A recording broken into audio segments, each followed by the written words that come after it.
figure it out. Well, welcome everyone.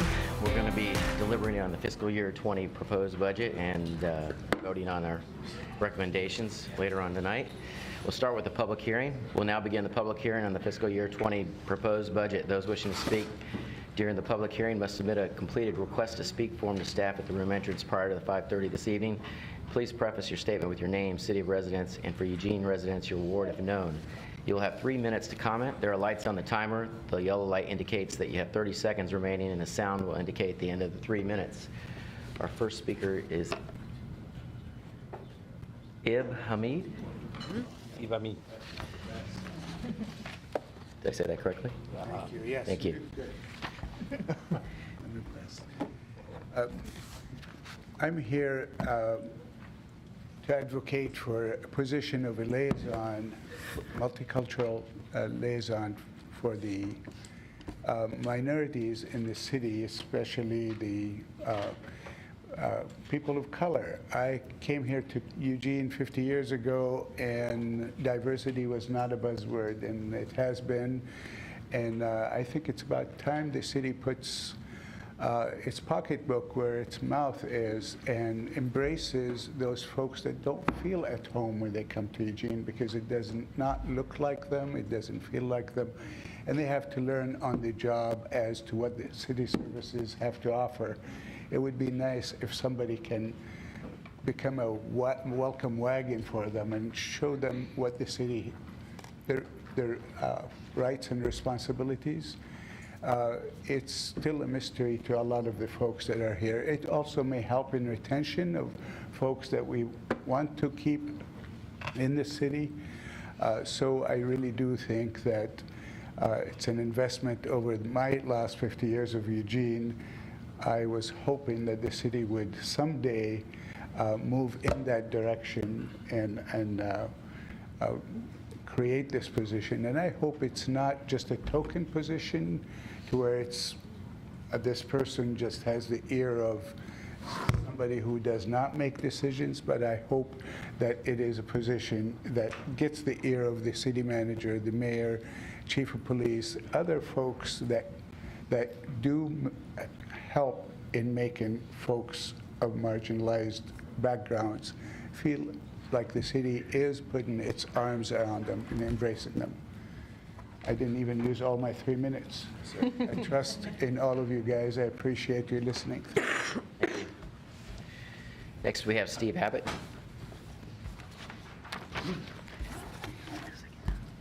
Hi. I'm Steve Abbott. I reside in Ward 2, I believe, 2011 Dogwood Drive in Eugene, and I'm here on behalf of a working group for 350.org and for myself, just to advocate on behalf of a doubling, redoubling, and tripling of emphasis on active transportation in Eugene. I'm a longtime resident of Eugene, although there's a 30-year gap in my residency. I grew up here, went to school, took a degree in architecture, but in the early 80s, those of you who might remember, there really wasn't a lot of work. There was a pretty bad recession, so I went away and found some work. But all the time, the 30 years that I was gone, I always thought about returning to Eugene. I was lucky enough to be able to retire here. And the number one, all the trees, the beauty, and everything else, the number one image in my mind was that incredible bike trail around the park system and the river. And it pulled me back. When I got back, I realized, happily saw that the bike network had been expanded out to West Amazon, and there was so much good bike infrastructure and walking infrastructure in town. And I was happy to see that progressive government, city government that I remembered so fondly, had adopted a climate plan and had great action plans.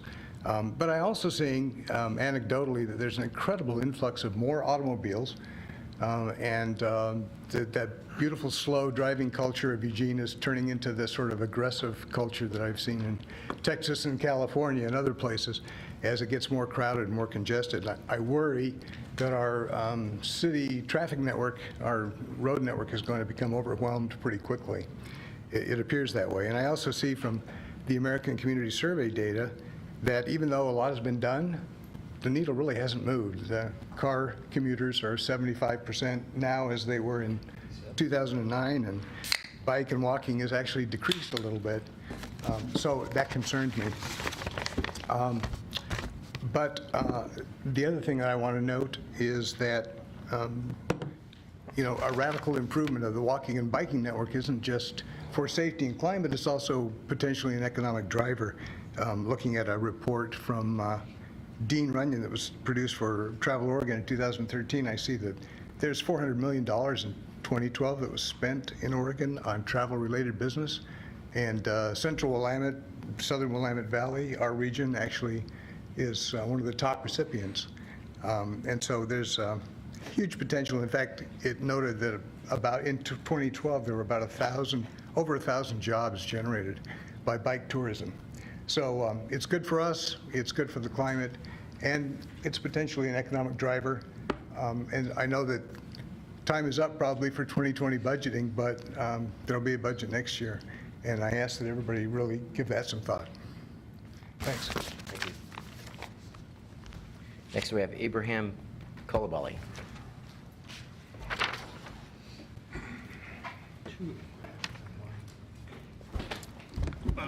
Good evening. My name is Ibrahim Coulibaly. I'm a Human Rights Commissioner. I'm the Vice Chair. I'm also the Vice President of Eugene, Springfield NAACP.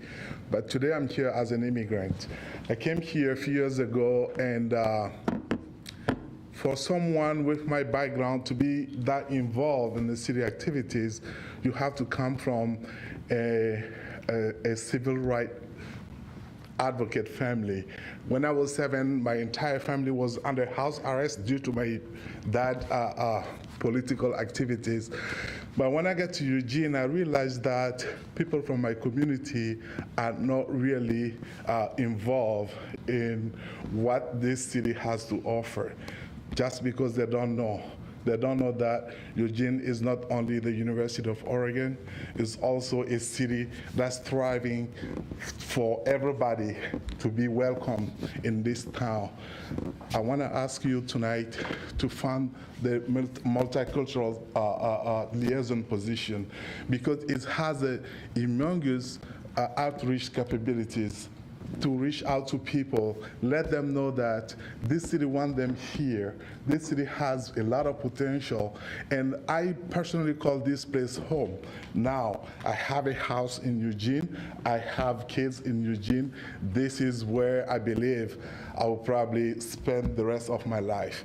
But I want you, please, to fund this position for those people like me who are new in this town, who come newly in this town, to know that the city has a place for them. And the diversity they bring in the city is valued.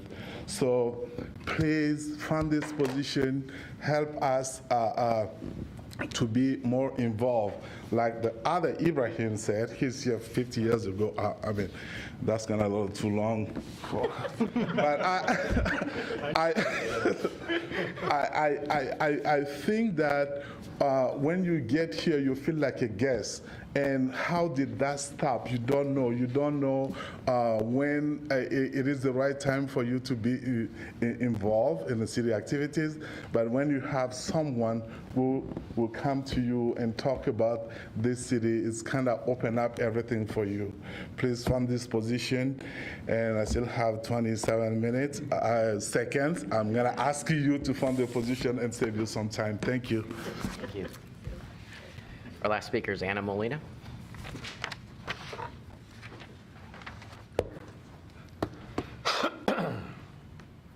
Hello, members of the Budget Committee. My name is Anna Molina, and I am also a member of WCU, but I'm here as speaking tonight as an individual and community member of Eugene. Similar to Ibrahim, I moved here 2 years ago, and when I moved here, I think it was around the time that the Marginalized Voices report was occurring, and I was like being involved in the community and learning what was happening and hearing from community members, and also experiencing some of those same things that were in the report of like feeling unwelcomed or needing a space. And so because of that, and then getting involved with VCU and learning about the multicultural liaison position, I am here to also support the funding for the full-time position, because I do see it is a position for community members to feel like they have a say, that they have an ally, that their somebody in their corner in the city when sometimes it maybe doesn't always feel that way. And it gives that outreach to the community to feel connected, to feel welcomed, and to feel like they're involved in the process, and also be included in the decisions that they're going to be impacted by with this position, with this person, and creating those connections with the community and that trust from community members. And you can have community members come and like call them and talk to them, and like if they need something to clear it up, or if they need something that they don't understand, that they can come to, because it's either somebody directly from the community that they know, that they've worked with, and they've built that trust, and that's what needs to happen. And I think with this multicultural liaison position, it can start building trust of the community that's already starting, but really solidify it, is why I also believe and support the funding for the multicultural liaison position.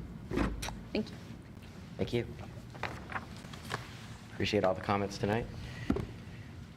Now move into our minutes approval. We have in your packet, you have the minutes from last week. Any recommended changes or comments? A motion to approve the minutes? Approve the minutes. Second. Motion and second, all in favor? Raise your hand. Everybody at the tables, raise their hand. Okay, now we'll move into the deliberation of the fiscal year 20 budget and the motions that we have.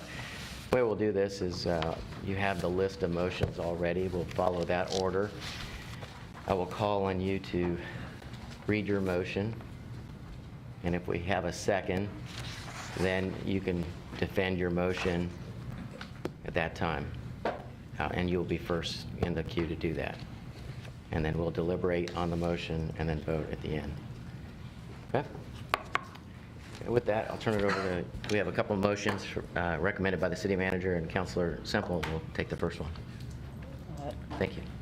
I move to recommend that the Urban Renewal Agency Board allocate $8 million of riverfront urban renewal funds for the park and $4 million for the plaza. Funds to come from riverfront urban renewal funds. Second. Councilor Clark? Just a process question. Do we have to adjourn or council versus, okay. Never mind.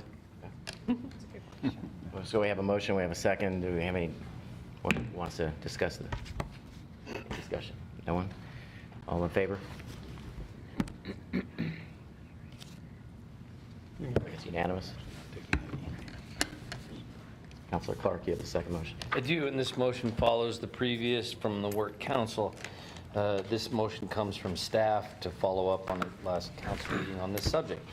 Move to recommend that the city council allocate an additional $2.267 million to the Stryker Field Park project to fully fund the project with a total budget of $3,500,682. Funds to come from the following sources: system development, capital SDC projects funds, Fund 330, reduce the downtown riverfront park project allocation by $2 million, general capital projects fund, Fund 310. The remaining $267,000 shall be sourced from the voter-approved 2018 Parks and Recreation Bond funds. Second.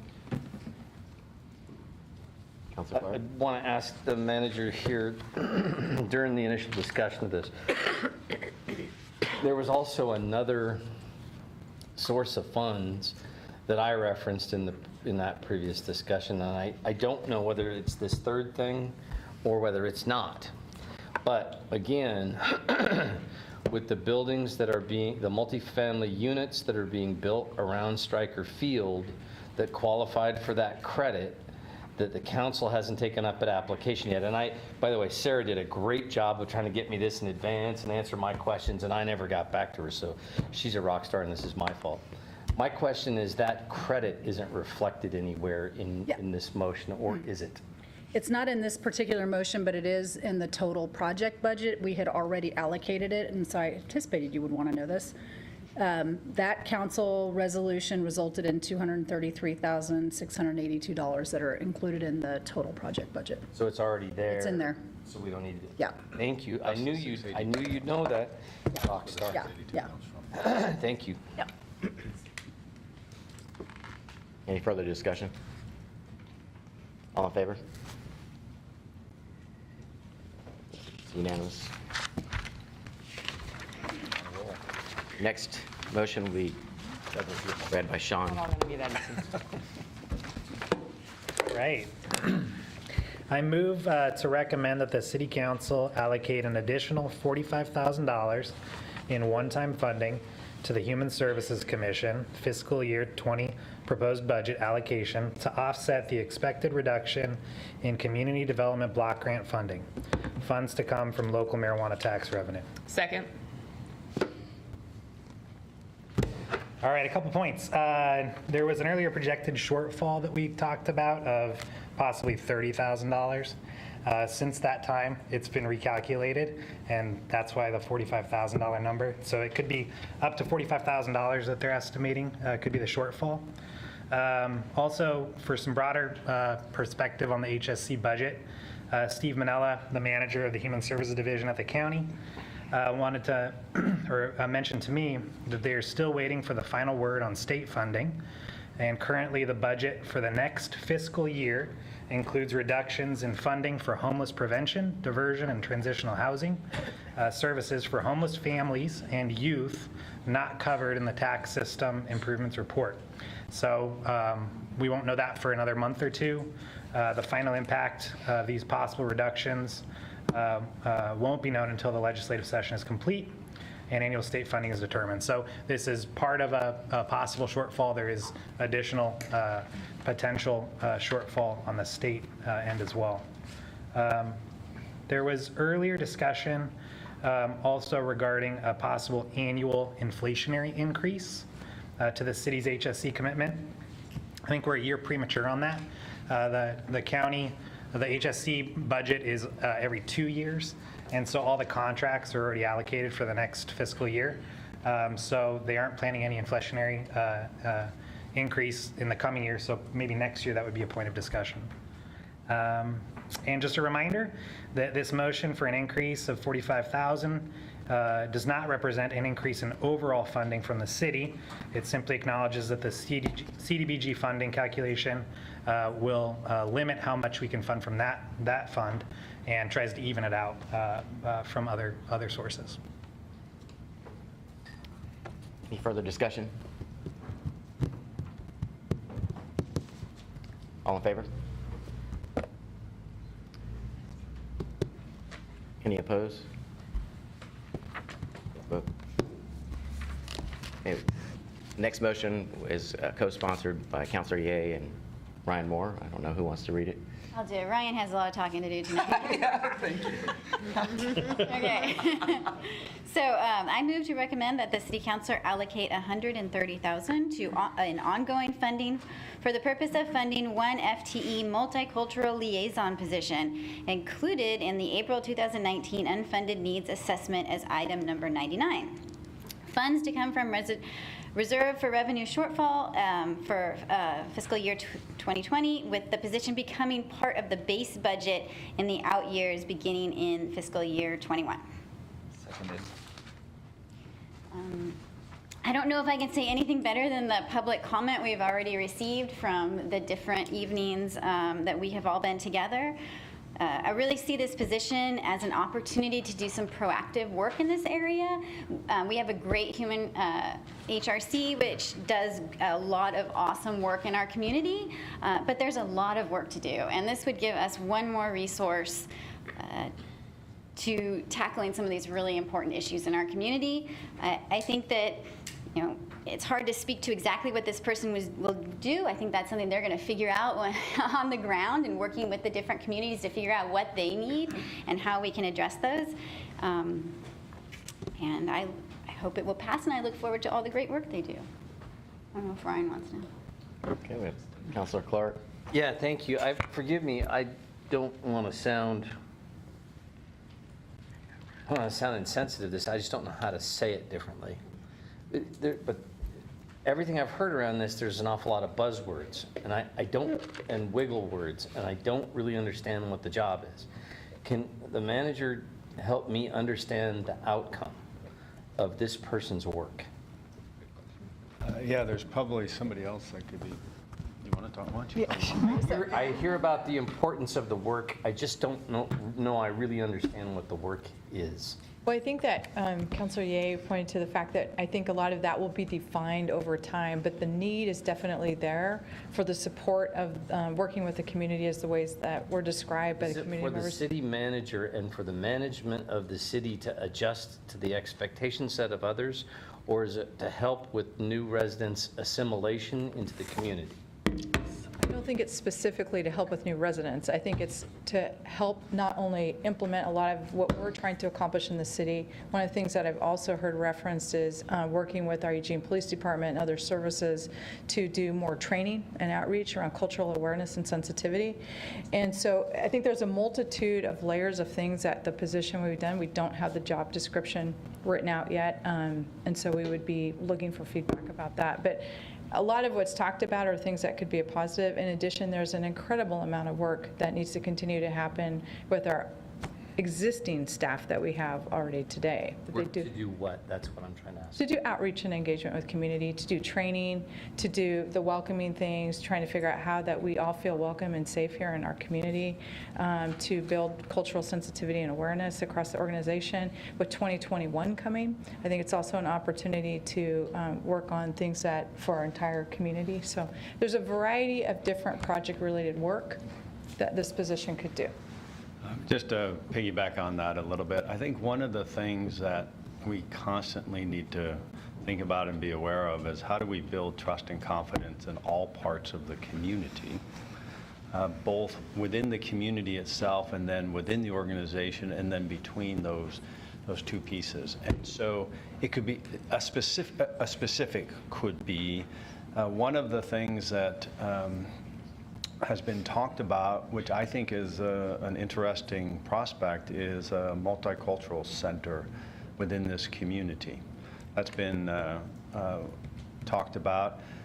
And I think that's something that this person could explore, spend time thinking about what would that actually look like. That would be an example of that, the kind of work that this person could do. That kind of helps. Thank you very much, both of you. I appreciate it. Next, we have Ryan and then Councilor Surratt. I just want to point out something we haven't talked a lot about with this item, and that's the sheer amount of work that's gone into creating the concept for this. They did extensive focus groups amongst multiple different communities around Eugene from different backgrounds and perspectives, and this was the top recommendation amongst a list of recommendations that they arrived at. So I think it's really important for us to listen and respect the work that's been done, and I'm really glad to see this on the table today, and I hope we all vote in support. Thank you. Councilor Surratt and then Councilor Taylor. Yeah, so I'm going to support this motion, and I do believe there is a draft job description for the position that was scoped out by the committee, the We Can subcommittee of the Human Rights Commission that made the recommendation for this position to the city manager. And, you know, earlier this evening, listening to public comment, it occurred to me that I was enjoying some lovely Middle Eastern food that we had for dinner tonight, which is a great example of how our community is enhanced by new residents who come from all over the globe. Some came here decades ago, others more recently. And either way, they are now our neighbors, and we should be making efforts to make them feel welcome and included in our community. Given the current climate of threats faced by marginalized people in our community, I think it's even more imperative. And thinking back on the public comment we had, I took some notes, and you know, one of the speakers drew our attention to the World Championships, and I think having someone in this role to help us prepare for 2021, where the world is going to come here to our city. You know, I was reading Attachment E in our budget document, which is about that preparations for that event, and it talks about investing in a legacy of infrastructure, service quality and capacity, community and organizational culture and leadership and relationships. And this seems very much in line with what the advocate spoke about, the value of this position and what it could accomplish for our city. And also, thinking back to Andrew's public comment from the other night, I hadn't even thought about how this position might be important for planning for access for people with disabilities, particularly for such an enormous event that we're going to have. And that kind of planning and work will serve the city going forward after that event is done. So I think there's a lot of elements to this position that we haven't necessarily even imagined how valuable it might be. And lastly, this, I think would also help us, and I think the Assistant City Manager spoke to this, serve our triple bottom line mission of equity and inclusion and the work that we're doing with our climate recovery ordinance and the various neighborhood plans that we have going. So I appreciate all the advocacy on this, and I hope others will support the motion. Councilor Taylor? Thank you. I don't like doing something like this on the spur of the moment. I certainly support multiculturalism. I wonder how many people here know that we're in Ramadan right now, and one of our speakers will not be able to eat for a few, or drink for a few more hours. I don't know, there may be other people here too, but I think it's really good to be aware of different cultures. I've been a long-time supporter of sister cities. We have been woefully neglectful of our 4 sister city relationships. And I think this, I would like to see somebody full-time taking care of sister cities. I think there used to be a long time ago. But I think before we create an ongoing position, there should be more thought put into it and more council discussion and consideration of the sister cities in Japan, Korea, Nepal, and Russia. And how are we making people aware of those relationships and of the customs and so forth of those people. And that's an awful lot that we're not doing. And I would like to go and discuss, if we're creating a new ongoing position, I think we should have more discussion, more thought about what it would be. And that should be a council discussion. Ty. So I definitely support this motion. I think that this position is desperately needed, and the reason I think that is because that's what we've been told by the communities that are affected by this. We have to listen to those voices of marginalized folks who do engage with us, because so many in this community don't, and that's the point of the position, to try to find a way to improve that situation. So when the small percentage of our marginalized communities who are willing to speak up come to us and tell us that something like this is needed, and they've done the work to tell us what they want the position to look like, I think what we have to do is honor that. I struggle a little bit to articulate the details of what this position would do, and that's partially the point. I'm not the one who is marginalized in our community. I'm sitting at this table. I am not the one who is affected by all the problematic things that we do without knowing it, despite the best of intentions. I have my own blind spots because of my lived experience versus that of someone who's been marginalized in any number of ways. So I appreciate the idea of let's talk about it more, but it has been analyzed and discussed by the people who are affected and want this. I understand that there's some room to wonder what exactly the position looks like. That's because we're creating a new position that someone will take ownership of, and we'll find out what it looks like through the work that the Multicultural Liaison does once we have one. But in the meantime, I think this is absolutely something we have to support. Thank you. I'd like to recognize our city manager and then our mayor. Just a couple things. One, you know that I'm always really concerned when we talk about adding ongoing funding to the existing budget. Although on this one I'm comfortable with this, particular ask for many of the reasons that have been articulated. I do think there's opportunities to continue to build trust and confidence in a variety of places in this community, and this work could be helpful with that. The one thing I just want to make sure expectations are sort of tempered. I know there's a draft job description that kind of goes with this. Ultimately, that's part of our job, is to actually help decide how we best fulfill the will of the council if this position's ultimately approved through the council process. And so, of course, we will work with all affected parties as we kind of work through what would be the outcomes that we're looking for with this kind of position. I just want to temper expectations that the job description that may have been drafted up may or may not be exactly what moves forward. It doesn't mean the work is important, it doesn't mean the outcomes aren't important, but that's just part of what we will engage in if this is approved. So. Just briefly, because I agree with all of the things that you're saying, and I'm so glad to hear you all supporting this role. And I will say that I think, part of what we're after here is recognizing the abundance of different cultures that we have within our community who are not always visible and not always present. They're not, present around this table.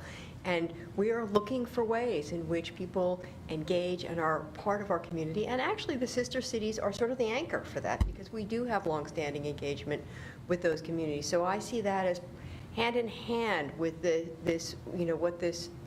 this role would function and how we would think about engagement. So I think it's not a conflict. I think it's, actually expanding and improving upon things that we haven't invested fully enough in. So I congratulate you. I think it's a great thing to be talking about. Councilor Zelenka and then Councilor Clark. Yeah, I'm glad to hear that you think that this position will solve all the problems in Eugene, John. Didn't, but maybe. Is that what you said? Actually, this didn't just kind of come up. This is actually exactly as things should in the city, where we do an assessment, we do a report, we report it to council, and then it gets put on the unfunded list. And so it bubbled up. And it bubbled up because the need is absolutely clear, especially in an era where multiculturalism is under attack. And it was the #1 recommendation of the report and the group that put forward, and there's obviously a lot of community support behind it. So I intend to support the project and think it's a really good idea. Thank you. Councilor Clark. Thank you. Just out of curiosity, is the sister city budget still 60 grand, or is it down to 30 again, or where is that exactly?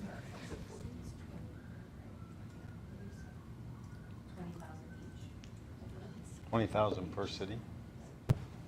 So it's 80,000. Yeah. That's the math, yeah. Betty and I are smiling at one another because the relative importance here, I would agree with her. We have longstanding commitments to that would seem to me to outweigh this, because this isn't a question of whether or not the work's important. It's a question of relative priorities in the city. And for me, I'm going to do something I haven't done in 15 years of budgets, 16 years of budgets. As much as I've argued the point in 3 previous budget sessions that this group has to operate under the same rules council does, I've been told multiple times and argued down that it doesn't. So I'm going to abstain on this vote because I'm not convinced yet. I am the grandson of an immigrant. My grandfather came to this country in the 30s, and I certainly do understand from the stories how people's lives are affected by that. And I can see the utility of it for a bunch of reasons, but with relative importance of we're going to create an entirely new tax system because of the need because we don't have enough money that we're going to be doing this. I'm not sure that's I'm not sure it is as relatively important as some of the other needs that we still don't know how we're going to fund. So I'm not sure. I may just abstain for now. Councilor Taylor. Speaking of people who plan things already, the Four Sister City committees have made many plans. They've worked really hard. The city government made commitments to Four Sister Cities. They're different cultures. They're not, none of them are our dominant culture, but we have a lot of Korean people in the community, a lot of Russians, a few Nepalese at least, I don't know how many, and what else was there? Oh, the Japanese, and quite a few Japanese people. And they have worked really hard to do what the city had committed to do, and we've paid no attention to them. They have, if any of us go to their countries, they entertain us royally. They come here, we barely notice. We might have a potluck, or we might have one dinner, or go meet them for a few minutes, but it is a long-time commitment which we should honor, and I've been saying that for more than 20 years. That I have met with those people. They used to have an office downtown, even with a spot for items from each of the Four Sister Cities, and that is something we should consider. If we're going to get a new position, we should incorporate that into it. And I think it takes more thought than just saying some people just told us what they want, and I don't doubt that they want it and that they need it, but these people also need help, and they do contribute to multiculturalism. When we used to have the Eugene celebration, each city was there, and we had the parade. They would have a entry in the parade, but we just it's something and I don't think we have any right to just ignore that while we're creating something new. And I'm not saying we shouldn't create something new, but we should incorporate those four nationalities. If you want multiculturalism, there it is. Doesn't mean it can't be other people too. There are lots of things we could do. We could fly the flags of those countries on their holidays. We could, and there should be something in our newspapers when they come to town. And we should be aware of, for example, I know that most people in the city, well, I think there was one article in the paper about Ramadan, but that's just one thing. All of these countries have different celebrations, different holidays. And if they are our sister cities, we should be aware of them. Thank you. And I will be voting against this motion, not to say I won't vote against something later at council. I can see it's probably going to pass, but I can't vote for it. Councilor Semple, and then Councilor Yu. Thank you for bringing this forward. As the Human Rights Commission liaison, I do have the insight of listening to their meetings for 2.5 years now, and this is an ongoing request, challenge, and I think it's important to acknowledge that. And I also agree that with the games coming, we're probably going to need more work than this one person could do.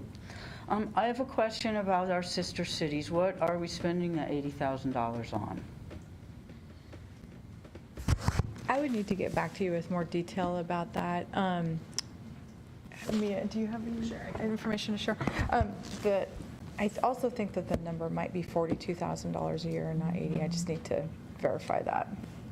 Yeah, I've been away from that work for a bit, but what we have traditionally done is provide them payment for the work that they do within their own organizations, which are all volunteer-based, and then we reserve some funds for visits from delegations from each of those countries. So it can be everything from hosting a dinner so that elected officials can attend, and we host our guests, and then the volunteers attend, and it's usually something that reflects their culture. And then they use their funds to host events in town, so they may bring musicians from each of their countries, or they host students, and they use some of their funds for that as examples. Is that a fund that has decreased? Did we used to do more? It dropped and then it went. Yes. We added. Yeah, I don't know the exact history. So it did, over the recession, we did decrease those funds, but in recent years, based on motions put forward by Councilor Taylor, the funds have increased over, I think, 2 different fiscal years. I would be extremely interested in knowing what that fundage is tonight, if possible. Okay. Again, there's not much information here, and I think that's part of the problem, is that we have not paid any attention to our sister cities. And I agree with Councilor Taylor that we should be promoting them more. It goes along with this, it goes along with the games, it goes along with things that we said we would do, and I'm not sure we're doing them. So I'm very interested in knowing how much we are spending, and do we have any plans to make this program of Sister Cities better? I don't like to make motions in the dark like this. I feel obligated to support this liaison position, and I would consider making a motion tonight to increase the Sister City fund with the parameter that we need to do some more things. I will say that one challenge that I know most of the organizations have faced in the last few years is that they are all volunteer-based, and so depending on the interest and nature of the volunteer base that they have at any given time, the activity fluctuates. So, do you think that this cultural liaison position would help with the sister cities, or would that be just too much for one person? I don't think we would know enough tonight whether or not sister cities can fit within this particular position or not. Okay, well, I think I'm presumptuous to talk about it tonight, but I would like to have the information and possibly bring it back to council for our budget discussion. I think that would be appropriate. So, Councilor Semple, just to answer your question about the budget. So a few years ago, during the recession, it was reduced to $20,000, and it's back up to $42,000. Total? Mm-hmm. 10,000 for each system. A little bit more than that, yes. I think we need to really consider our relationship with them. In today's money, that's really de minimis. Not in my life, but in the city. So I would like to get some more information and have council. I want to ask for a work session, but I'd like us to address this in some way. The sister city piece or the? Mm-hmm. Yeah, the sister city piece. Mm-hmm. Okay.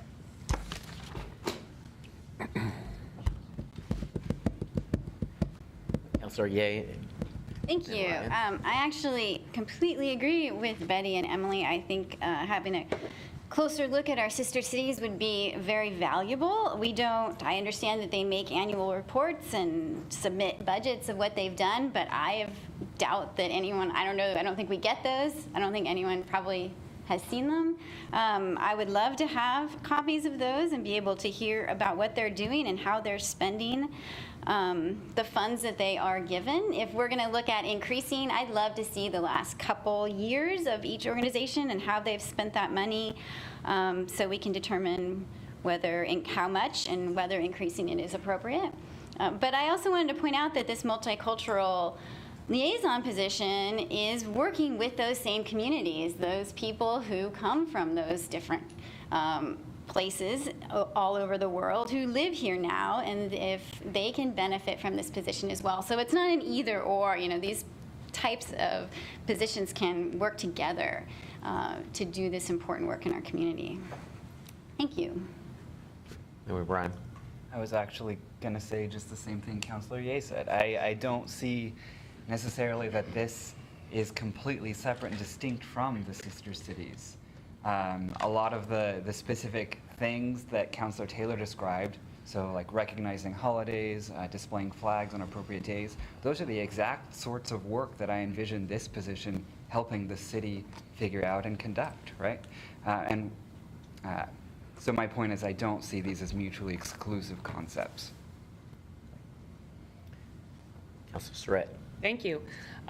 So I appreciate the last two comments. I think there is real potential for this position to embrace those specific sister city communities, maybe as a priority in terms of the work. But I think I want to also remind that council that back in September of last year, we had a work session on the Marginalized Voices report. And in that report, this position was articulated, and as somebody said, it might have been Ryan, it was amongst the first highest priority recommendations from that report. There were other recommendations that didn't involve creating a new position that council said, yes, please go forward and do these things. But this one we set aside because it involves, trying to figure out where you find funding for it. So it was put on the unfunded needs list, and because of advocacy by those who helped create the report that came to council in the first place, we're now having this discussion about making it more of a priority. So I agree with Councilor Zelenka. This is very appropriate to have our city chartered commissions do this really deep kind of dive, look into what are the needs in the community, and come and advocate to the budget committee to try to fill those needs. And we can't always do it. There are times we cannot. But I think given all the dynamics in the community and what we're seeing out for our future, the city manager has acknowledged that this would be a lift that would be worth carrying. So.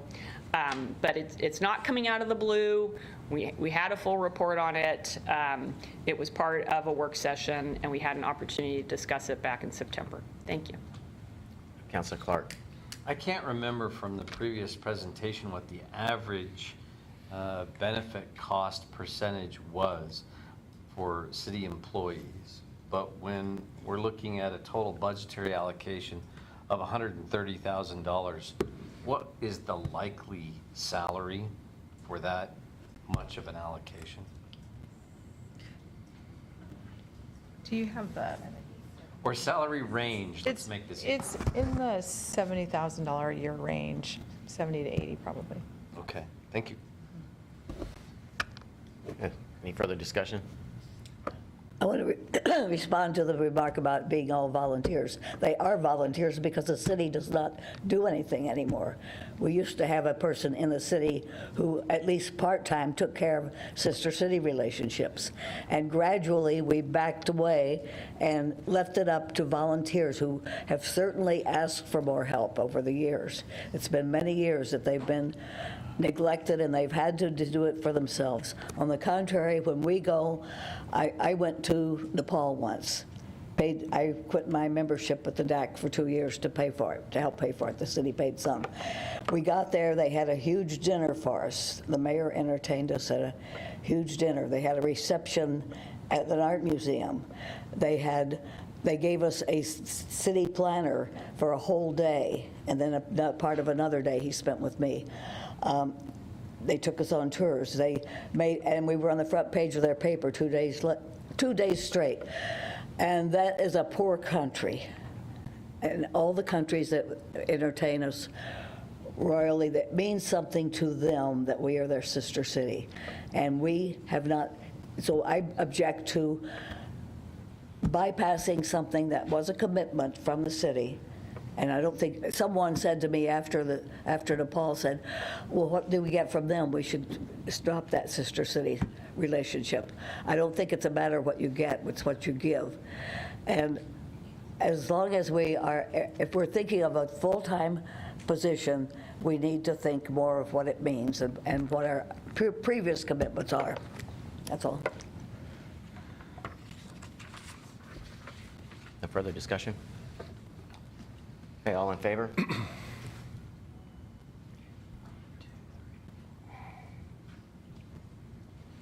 Good votes there. Yeah, got it. Any opposed? One more historical moment. I just want to vote. Councilor Clark and Councilor Taylor. Gonna abstain, but I couldn't leave you standing there. Just couldn't do it. Next motion. More historical. By Ryan. Yes. Move to recommend that the city council allocate $170,033 in one-time funding to cover 50% of the 3 positions described by the county administrator during the May 13th joint meeting of the TAC report as strategic initiatives manager and 2 barrier busters, which were described at the beginning of the implementation phase.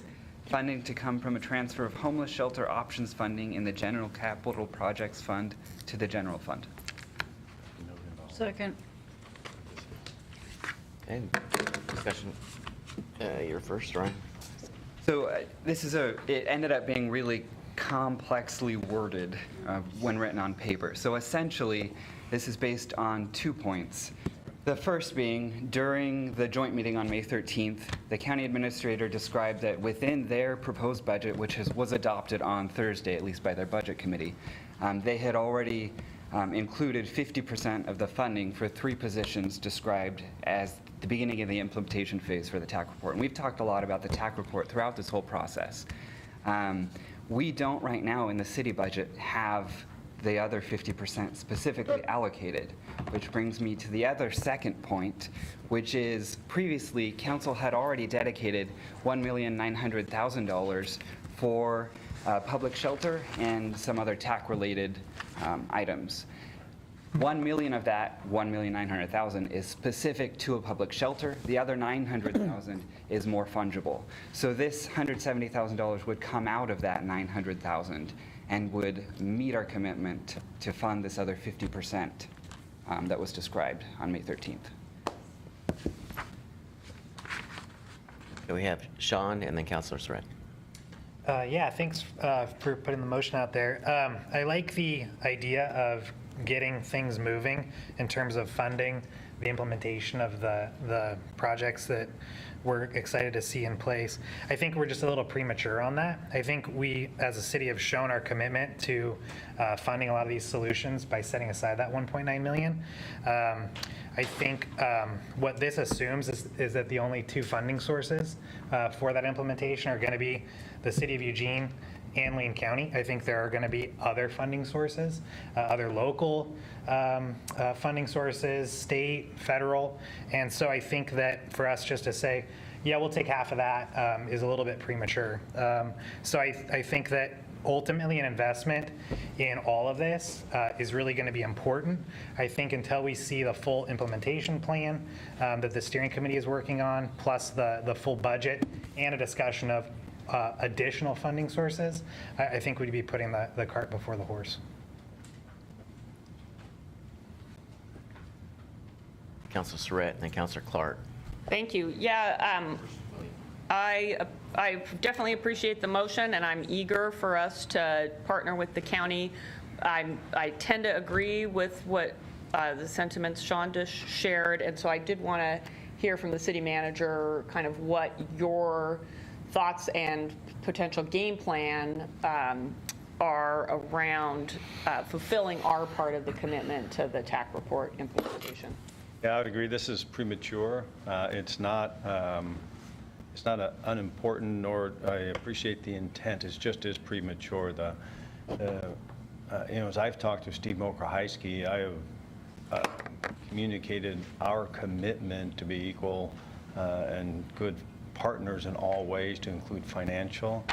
The council, and I know there's been some disagreement perhaps around the table, but council, I believe, really has some decisions to make around how to continue to move forward, from which then these funding decisions get made. And so my concern is, if we say we're putting this amount of money to fund these 50% of these 3 positions, it may actually be a different financial commitment that's just as valuable and just as committed that actually isn't those specific positions. And so it just feels very premature. I really believe the council needs to make some decisions around that, which then will drive that funding decision. The $1.9 million conversation will come back to the council before you go on your spring break, that you'll be able to decide how you move forward with those dollars. Thank you. Yes. What's So that right say? now, Spring. Wow, time goes fast. we already passed spring break? not yet. Oh, yeah. Summer break, yes. Thank you, City Manager. That's helpful. Yeah, I think in this case, I feel like this is one of those pieces that council does need to dig into a little bit further to really understand if these are the ways that we're going to be contributing in terms of finances. And so at this point today, I would not be prepared to support the motion. Aye. I did see Eliza's hand about 30 seconds before I put mine up. I'm going to recognize you now. Okay. We're getting out of order, and you guys are starting to Fair decide enough. what goes in. Fair enough. We'll just go around the circle.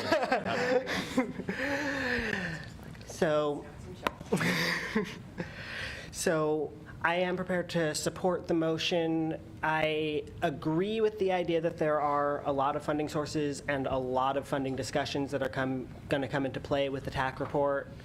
But this is not, in my mind, putting the cart before the horse. This is the beginning process, and this is a piece that the county administrator specifically said in terms of funding responsibilities and funding sources. The county administrator specifically said that he put 50% of these specific positions in the county budget, with the other 50% to be paid for by the city of Eugene. That was his understanding as he laid it out. So that piece seems to me to be part of the commitment we've already made at this point. There are so many more funding conversations and so many more pieces as we move forward with laying out the details of the funding plan, and as we get more information from the steering committee and all these other moving pieces that are still in progress.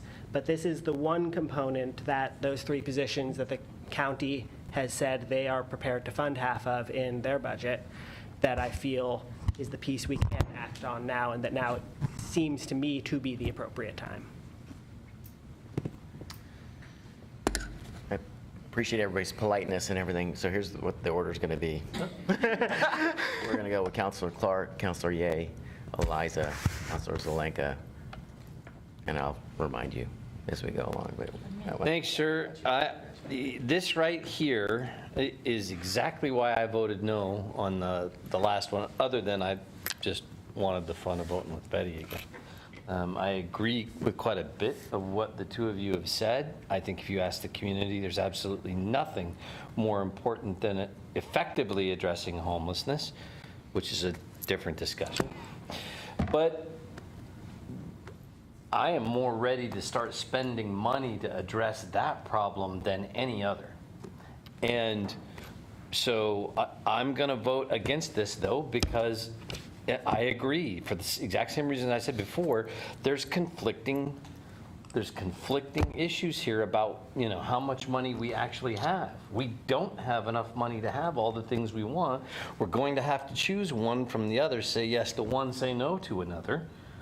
And we're already going to, institute a new tax just to get to part of what we want to do. And I still don't know how we're going to get to all the three of the big ticket items we've talked about. And we've already decided to add a new position for 70 grand a year, which is important, but is it more important than dealing with homelessness? So we're not ready to make these decisions yet from my perspective, relatively speaking, and thus I'm going to vote against it. Councilor Ye. Oh, I'm going to save us all time. I was going to say what Sean and Claire did, and they did an excellent job, so. Eliza. It seems like by including specifically these positions in their budget, Lane County is indicating they're ready to move, to start hiring somebody to start doing this. And when you look at how do you implement things effectively, you can either plan a lot and get all the details worked out and then start implementing. And that works well in some cases, but when you're in a crisis situation, you need to be able to implement in a more phased and a more agile kind of way. And without having had conversations with Lane County, it feels like some of what they're doing by putting the 50% for these positions in their budget is signaling that they feel that this needs to be implemented in a more agile way. And so I'm assuming that them putting this in their budget is an indication that as soon as they can get the rest of the money, they're going to go out and hire these people. And so what's holding up us starting to take steps, listed in the TAC report, is we want to know what the whole thing's going to look like before we do anything. That makes me a little worried because this is a crisis now, and looking how do we move forward with that. And so I guess that is a question: is Lane County ready to hire these? Like, are they going to start moving forward with hiring, or is it in their budget so that they'll have the money next May or in December, or? I think there's a couple things. One is we're still talking with them on what the strategic initiatives manager even looks like, what the responsibility is, and who hires it and who doesn't hire it. So that's not even a finished conversation.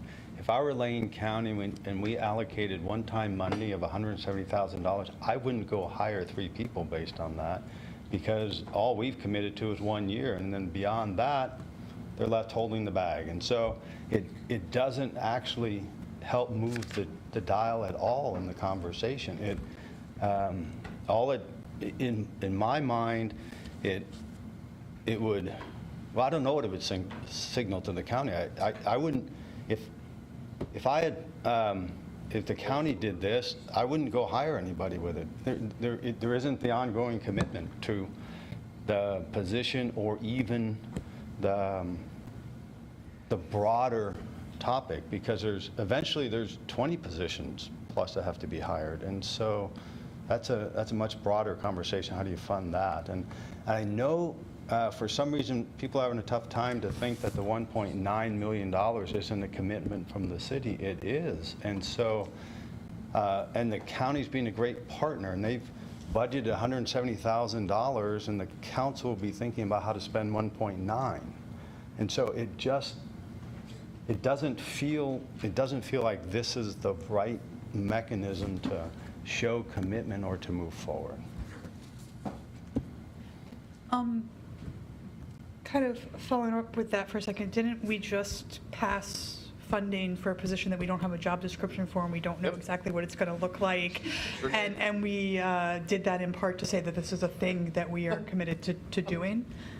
Sure did. But I think there's a couple differences. One is what you indicated, and it's eventually the council approves on a year-to-year basis. But what you said is we want to hire a position in an ongoing way, and there's an expectation that in the future budgets that position will be budgeted. That's really what the motion says, and so it's an ongoing expense to meet, or an expense for an ongoing position, and that's what was just recommended and approved in that particular piece. And so if there were no other conversations that were going to be had about the TAC report, $1.9 million, what the strategic initiatives manager position even looks like, then I would say, yes, this at least indicates something. But that, I don't think this actually will indicate commitment. I don't think in the way that actually the county can move forward with anything. What would we need to do to indicate that kind of commitment so that the county could move forward? Change the charter. I think the commitment, for starters, is the council's already allocated and set aside $1.9 million, which is a lot of money, and they've already actually voted to move forward on the first-year initiatives. The county may have already done that. I haven't seen their vote yet on that. And so the council's already said we're moving forward on that. So we will come back with options on how to actually fulfill that, part of which is how to spend and appropriate dollars. Okay, and so I hear a little bit of what you're saying is that this money's kind of already there, and we want to kind of wait to reallocate it specifically till we know more of what they're looking at. And so I guess my question is, if the county came and said, okay, we're ready, you had your conversations, we're ready to go, we want to go hire these 3 positions, the only thing we need is money from the city of Eugene, how long would it take for that to go through the process? Like, could you say, okay, we're going to take this money from this fund now, and that's what we're going to use it on? Would it be 14 work sessions? That's part of ultimately the council will choose when they're ready to make that decision. We'll bring back those options, and the council may be ready to do it in 1 work session or however long they do to do it. The other piece, I think, and not to just to belabor the point, but it's also it feels like while we're good partners with the county and will continue to be great partners, I don't think the council's responsibility is to respond to the budget that is put together by the county any more than I would have an expectation that they would respond to the budget I put together for the council. And so that, I think, is part of what this budget committee and ultimately the council chooses to do on where they want to make those funding decisions, and don't necessarily need to be constrained by another agency's budget that they happen to put forward. So that's just my perspective. Councilor Zelenka. Yeah, I'm actually very excited about the TAC report and in the bigger context of it. It was actually my motion that we made at City Council when we did it jointly with the county to have the city manager move forward with implementing the first year things, but also to work with the county administrator and bring back a work plan of how to implement the whole thing, a strategy about how to do it, a timeline of how to do it, and a funding plan. So it's a broader context than that. So while I appreciate the sentiment of the motion, and we will end up funding this stuff, I think it is premature, and what the county had in their budget was purely a placeholder for to do something, and that something is dependent upon what the city manager, and the county administrator come up with in terms of that work plan. And so I want to see the full package, the full picture of all the stuff that's related to that, how we're going to work that together, because it has to be done coordinatedly and as a package to get the results that we think we're going to get. I also don't want to, so I'm not going to support the motion, but I don't want that motion to indicate that we as the city council and as a budget committee don't support this, because I think we do. I think this is just a timing issue. I think we're going to spend a heck of a lot more than $170,000 in the bigger picture. So I just think that waiting for the bigger picture, the work that the city manager and the county administrator will bring back, hopefully in the fall, will show us the path to move forward with a little bit more clarity, and that's the time to act. Thank you. Councilor Semple. Thank you. So my first question, is this a one-year position? But I gather it is not. I really appreciate Eliza's questions. You answered, you asked many of my concerns. I agree. I'm really anxious to start doing something, but I'm listening to everybody. And I don't remember what a strategic initiatives manager and the barrier busters were specifically going to do. If they're doing something that's, getting in front, being, the pathfinders, I would be more inclined to get on with it. But since I don't know what they're going to do, it's hard to say anything about it. Does anybody have any insight? That's part of the conversation that we're still having with the county. The intent of that position is to be a person that is in the community and actually could be helping to create the path, blaze the trail, but also convening and trying to figure out how to be very innovative in moving that whole TAC report forward. It's going to take a lot of innovation to really implement all of that in 3 to 5 years. And we were committed to doing that, but it's going to take somebody that can really bring all the interesting people in the community together to actually try to build permanent supportive housing. How do you actually create the supportive services in a different way now that actually is pretty efficient? And so it's that kind of a person. We just don't have all of that figured out yet. When do you anticipate us having at least some of that figured out? I mean, somebody said fall.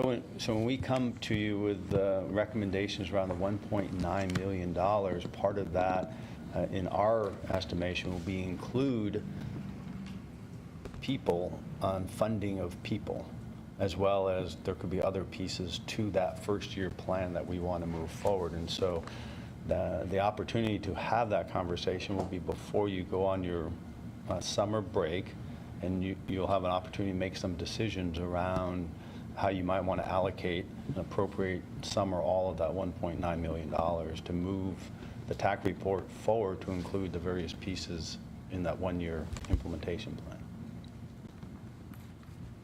Since it's a strategic initiatives and barrier busters, those titles kind of don't sound like ongoing positions. They kind of sound like, get it started positions. I'm really concerned that it's just going to drag on and on and on with the TAC report, and we won't really make any movements very quickly, which makes me really want to vote for this, but I'm not going to because of the concerns everyone has brought up. But I do appreciate, Ryan, that you brought it forward because I do think we need to really get moving. We got the TAC report, we've been waiting for it, we got it, and I would really like us to start doing something, which is why this is so tempting to me. But yeah, I don't want to wait till 2020 to start doing something from the TAC report. I think we should be getting more for our money from the TAC report. So, thank you. Ryan, and this is the final speaker. I really appreciate all the discussion tonight. I hope I didn't ruffle too many feathers. The reason I put this on the table is I see the role of the Budget Committee, or specifically the citizen members of the Budget Committee, to think up vehicles for council consideration to accomplish its goals. This was a vehicle that I wanted to put on the table. I know it's a big lift. I knew that going into it. My concern, and I think it's shared by many people in this room and out in the community, is that we not let the perfect be the enemy of the good. And if, as Eliza said, if we spend too much effort trying to get the perfect plan in place before we're ready to move forward, we're not going to be nimble and agile, and people are going to end up, I'm sorry to say it this way, but they're going to end up dying out in the streets. People are in very dire straits right now. So I recognize this was a heavy lift, and it's probably not the appropriate time, but I wanted the discussion to happen, so thank you all. Okay, all in favor?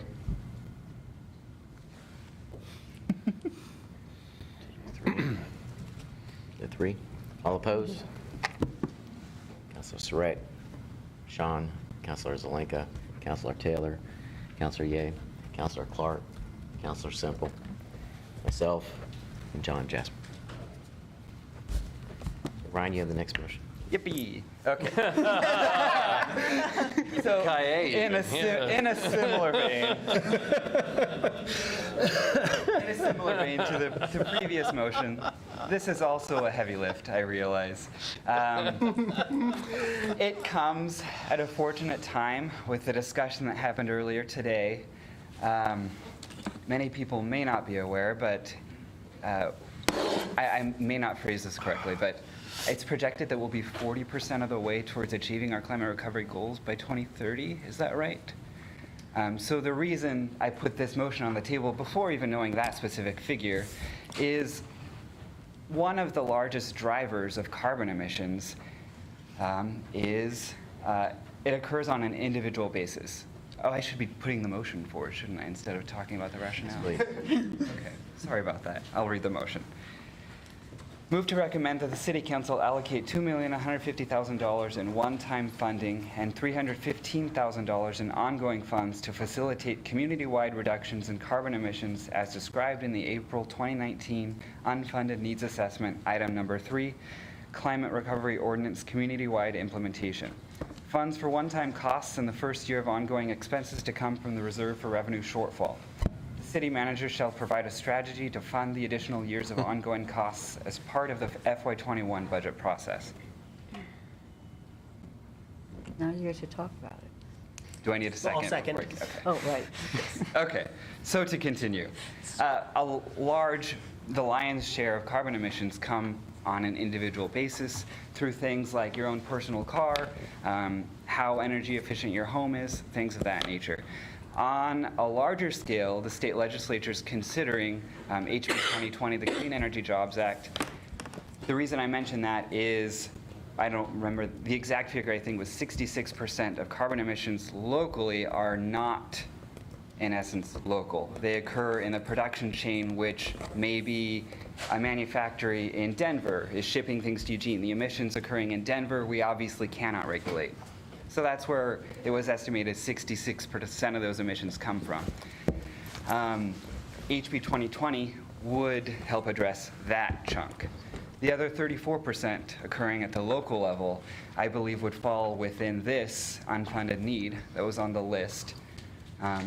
There's clearly a need for it. There's clearly a plan for it. And the question now is when and how to tackle it. So thank you. Councilor Zelenka. Sean, I very much appreciate what you're trying to do as a budget committee member. When I was on the budget committee, I did very similar things, so I appreciate it. And I think it is an appropriate role for the budget committee members to push the council into thinking about things that they might not otherwise think about. And this is another example of that. I think we will be moving on this stuff. I think we need to move on this stuff. The cost of not doing this stuff is dramatically higher than doing it. We are in the process right now and have been for the last year of building our internal Climate Action Plan 2.0 and our Community Climate Action Plan 2.0. And I believe the timing for that is the fall when we'll see that come back to us. And within that context, we'll have actions that we'll be doing additional actions to the stuff that we've been doing for a long time inside the city and as a community. And we just had a conversation today with Northwest Natural executives about moving forward on Northwest Natural's, the plan to have Northwest Natural and natural gas become more efficient and reduce their greenhouse gas emissions and do renewable natural gas. So as those things all migrate through this process, and I think when we come back in the fall, this will be the type of stuff that we'll be talking about. Whether or not exactly $2.1 million or not, I don't know, but I think what helps us figure that out is the Climate Action Plan 2.0, which will, I think, put a lot of meat on the bones about where we need to be and where we need to go. So I appreciate the sentiment. I think it's just, again, premature, and so keep going. Challenge accepted. Sean and then Eliza. I really appreciate this motion. I would love to support it. My main problem is it's an ongoing expense. We're already talking about a lot of big ticket challenges, and this is a big ticket challenge that should be addressed, but there's no real plan for how it's funded, and so I would be concerned about supporting it because of that. Yeah, Eliza. So it specifically references item 3 from the unfunded needs assessment, which says it's going to facilitate community-wide actions and strategies identified in the Climate and Energy Action Plan. Do we know like where this item came from? Like which Climate and Energy Action Plan is it referring to? The one that we're building. Nelson, to answer that question. The 2.0 one. Good evening. Ethan Nelson, Intergovernmental Relations Manager. To the question related to where the kind of action strategies came from, they had been identified within, and they're kind of like a lot of community-wide strategies that had been identified within the Climate Energy Action Plan, which had been produced around 2011. We are currently in the process of updating that in the CAP 2.0 and trying to move that forward. And there's a subset of those that we know that will be moving forward, as Ryan had kind of talked about, and as Councilor Zelenka had mentioned, is that Council's continuing to work on that, and we'll be coming back sometimes this spring and into the summer and fall with further iterations, much like we had at the work session today with Northwest Natural Gas. Okay, so this number that's in here is sort of a guesstimate for what's going to be in CAP 2.0 as opposed to finishing funding things that were in the original Climate Action Plan, correct? Correct, yes. Okay.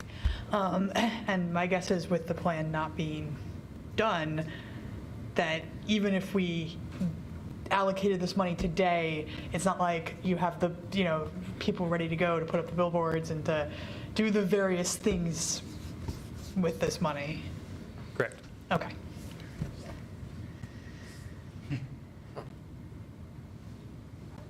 You were done? I'm good. I think. Aye. So I can see what this number is, and I can certainly read the room. I'm prepared for my vote to be symbolic. It's more, but I think there's a really good point here that we can look at the cost of implementation, but we need to talk about the cost of not implementing our climate plan.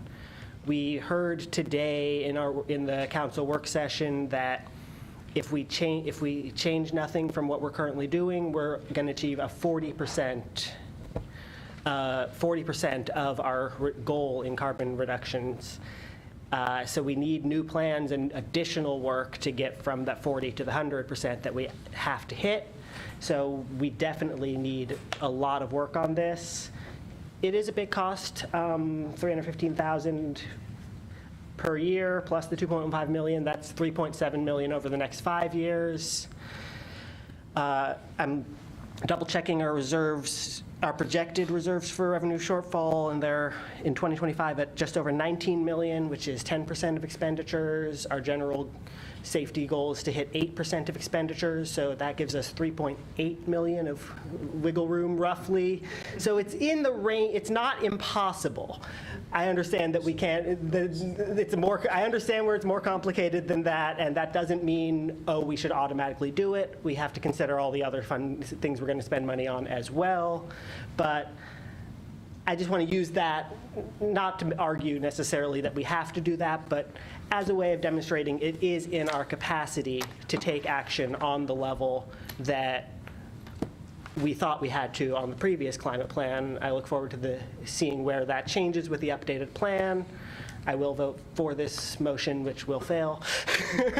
And it's largely on that basis, but I just want to go back to, I guess, to what Eliza brought up when we were talking about the TAC implementation, the timeline question, because we've had the climate recovery ordinance in place for a long time. We're still nowhere near the pace of implementation we need to be to come close to hitting our goals. And now we're revising the plan again. I worry about when are we actually going to take the action that we need to take. So I definitely want to keep this conversation more active than I feel like it tends to be. I want to emphasize that, yes, it is in our capacity to make even big lifts like this. Is this the right moment? Maybe not, but it has to be done at some point. And if really at the end of the day, what is the right moment if not now? Thank you. Councilor Clark, and then Thank you. I'm going to risk sticking my head in the lion's mouth again, which is a new thing for me. I appreciate very much the energy of Citizens Budget Committee members to try and solve important problems. That's exactly what you're supposed to do, and you're doing a great job. But I'm still disappointed that we're not having with this group the conversations I believe we should be having. We have 3 very large goals that we've all talked about at council. We're going to try to get accomplished this year. We're going to build a city hall, we're going to try and fix public safety, and we're going to try and fix homelessness, or at least make a dent in it. And we don't have the money to do all of it. We're not even close, much less any of these important things you're bringing up. So I really wish we were spending our time talking about how to address that rather than these proposals, which are good things and important things, but they're not fixing the big problem that we sure could use the Citizen Budget Committee members' voice for solutions on. Thank you. Yeah. Ryan, and that'll be the end of the queue then. So I appreciate, again, this is a heavy lift. Climate scientists today say we have no more than 11 years to start taking meaningful action, else climate catastrophe will become irreversible. I would also like to point out that the sooner we do take meaningful action, the more costs we end up saving in the long term. If you take a very specific, local, narrowed down example, if someone is able to weatherize their home, where previously it was not weatherized, think about the ongoing costs they will save in terms of energy burden or heating, things like that, right? So Whereas, yes, it is a heavy lift right now. It's also a heavy lift to not do the heavy lift right now. And that's, again, I was just putting a vehicle on the table for us to consider this idea. Again, I know there's been extensive discussion, and I hope it continues. Thank you. All in favor? Almost. Alan's reflex to one. Oh, God bless. My reflex. All opposed? Counselor Surratt, Sean, Counselor Blanca, Liza, Counselor Taylor, Counselor Ye, Counselor Clark, Counselor Semple, myself, and John.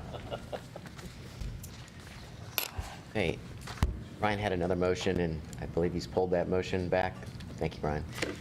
What I want to do now is, I don't think we have enough time to enter into a dialogue and take a break. I'd like to take the break early, so let's be back here at 5 after. So we're not doing this one?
right there. I'd like to give Ryan 3 minutes of his time to address the motion that he pulled, and He did that 2 years ago. I will be super fast. So I originally drafted the mental health court expansion motion was because I was thinking it would be for the Lane County Mental Health Court, which I have experience with. I worked in Lane County Drug Court, which is very parallel. It turns out the unfunded need was not in reference to that. It's in reference to a municipal court program, which will rely potentially on some public safety funds that aren't there yet, which makes this motion out of order. However, I would like the opportunity to encourage the city manager to perhaps have a contingency in mind in case it doesn't pan out that the mental health court and the municipal version is able to get this expansion funding. So for us to be ready for that to still happen in either case. And I'd vote for that. We're extremely supportive of the mental health court and their capacity. I think what you're mentioning is that this additional capacity is part of the community safety initiative, which we hope is funded, which then really resolves this issue. If it isn't, then we may want to come back either as part of a supplemental budget to think about it and funding, because it is a critical need for sure. We recognize that too. That's it for me. let's vote for that. Thank you. Councilor Semple. Thank you. I move to recommend that the City Council allocate $120,000 in ongoing funding to improve and address downtown sanitation services. Funding for the ongoing cost to come from local marijuana tax revenues. Second. Thank you. I'm sorry that this has come in at the very last minute. I have spent the entire last week working on it, except for the day I had cataract surgery. A lot of other people have been working on it too. I talked to staff, and that doesn't mean one staff person. I have talked to staff from many departments at all hours of the day with, increasing franticness. And they've been really responsive, really good, and we've kind of worked through a whole segue of different ideas. I also talked to homeless advocates, I've talked to homeless people, and I've talked to a lot of people who just sometimes need to pee. And there's one place at night, it's a handicap porta potty, and that's it. And in the daytime that's closed and Over Park's open. And we have the Superman closet porta potty at the parks. And it's not enough. And as we know, I'm sure you get the same emails from the neighbors and the business people downtown about poop outside that they have to clean up. And it's a public health hazard, a hygiene issue. It's about dignity, too. We all have to do this. And if you're too far away from the one porta potty, I know what every single one of us would choose. So we can't really blame some of this misbehavior because we don't have the facilities to take care of it. We need to have accessible, clean, and safe restrooms, and I want them to be accessible for everyone. I'm going to need more than 3 minutes. Can I keep going? 3 minutes. Well, you know what? I almost was ready to stop because I had a lot of things to say. I went through a lot of different scenarios, from Portland loos to porta potties to using existing bathrooms in garages and other buildings. Every single one has a whole bunch of problems. So I couldn't come up with the perfect scenario to give to you to vote on. And but something has to happen. It has to happen now. So I think we really need to put the money towards this. Every single place needs hand washing, and we also need to have monitoring and/or attendance for it to make it be successful. And there have to be some that are open 24 hours a day. I chose $120,000 because a porta potty with a hand washing station is $12,000. So that's 10 porta potties. We spend $10,000 on the pods, the storage pods. So it seems somewhat equal. I'm sorry you don't get to hear the rest of my awesome speech. Actually, I put you after Councilor Clark in the queue. So Councilor Clark and then Councilor Semple. Thanks, sir. I had an office for 7 years on the corner of 8th and Willamette and spent an awful lot of time in our downtown core. At that time, when I had that office there were several porta potties in the downtown area, as well as several of our public facilities, 10th and Oak, a number of the parking garages that had bathrooms there that were all open as well at the same time. And I assure you, and I can give you a list of the people who would, if you'd like to ask them, who would tell you that even when our downtown had multiple porta potties and multiple public restrooms everywhere, what business owners found in the doorway in the morning was still equally prevalent as it is now. I would also say that I don't know this for a fact, but my understanding is the reason a lot of those were closed were for public safety concerns, not budgetary ones. So if we're going to do this again, in order for me to vote for it, I would need the attendant parallel budget request to address the public safety needs created by their presence. So otherwise, I don't think I can support it. We can respond to that specifically if you'd like. Yeah, I mean, I think the It intention. depends if you're going to help make my case or argue against it. I think we'll Hard help to you say. be able to vote. Yeah. All right. Monitoring and attended restrooms are exactly what needs to happen in order to have the space feel safe and secure for people to access.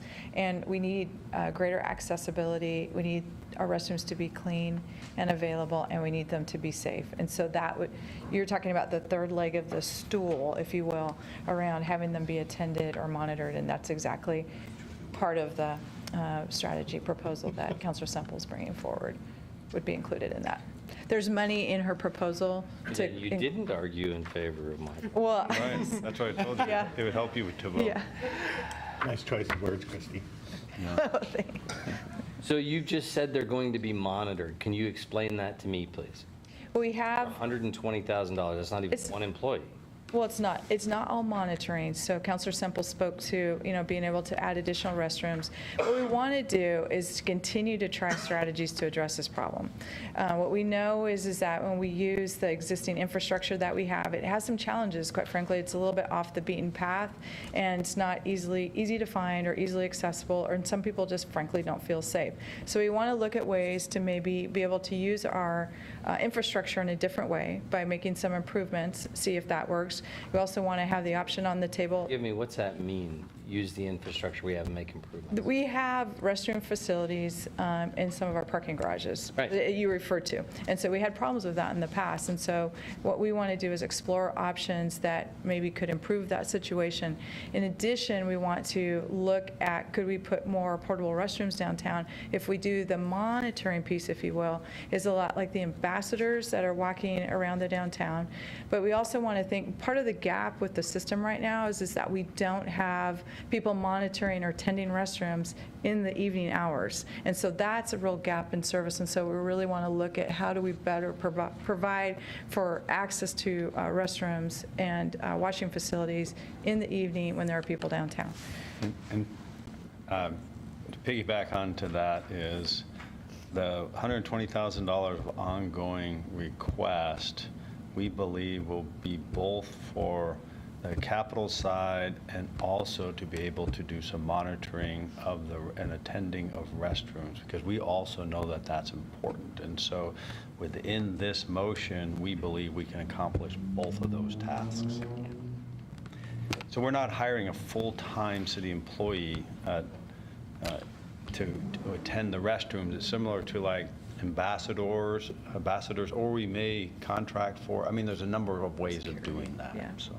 I heard her just now say that's 10 or 10, porta potties and hand washing you heard what she said. So where in that budget piece is the monitoring? That's not what I meant. I think what. I don't know what. I thought I heard that. Unfortunately, Councilor Semple didn't get to finish because she had a lot of things I know that she was going to talk about. But we have the capacity to be able to do that if that's the best direction to go. But there's I think what we're looking for is some flexibility to be nimble in what is the best strategy. But I don't want to speak for Councilor How would Semple. you, if you suggest that's the best way to go, how would you suggest that it's different than what we used to do downtown other than, I mean, when we had bathrooms and problems, public safety problems with them downtown, if we don't have full-time monitors? We didn't have attended restrooms and we didn't have them monitored at that point. So the intent with this is to have the restrooms and the attendance and the monitoring facilities. And we believe with this $120,000 and there's some existing capacity already that we can accomplish both of those, which I think is the intent of your motion, is to accomplish both of those. And so we believe that that would be true with this. So I'll ask the question again. Who's going to do the monitoring? We'll probably contract that out. We don't know specifically who will do the monitoring, but there's options on how to do that. I know that a big part of what was part of this issue before was about both drug transactions and drug use within that space. And so I guess before I'd vote in favor of this, which I may do at council, I'd want to have a conversation with the police department too, with the chief or with someone on that. Thank you. Councilor Semple? Thank you. I threw out the 120 as 10 porta potties with hand washing stations, not because I thought that that was the solution. The two things I want with these are that they are monitored or attended, and that they have hand washing stations. So with monitoring and attending, we could not afford 10 porta potties. But I just thought it was a good place to get a specific handle on it. Some of the ideas that we worked through were Portland loos. They're really expensive, and you can't get any until December. They're great for Portland, but they're really not very private. And when we put one outside the downtown police substation, nobody is going to go in there. You can hear the farting noises. You can see your shoes. It's just not going to work for here. And it would be over $300,000 to get two.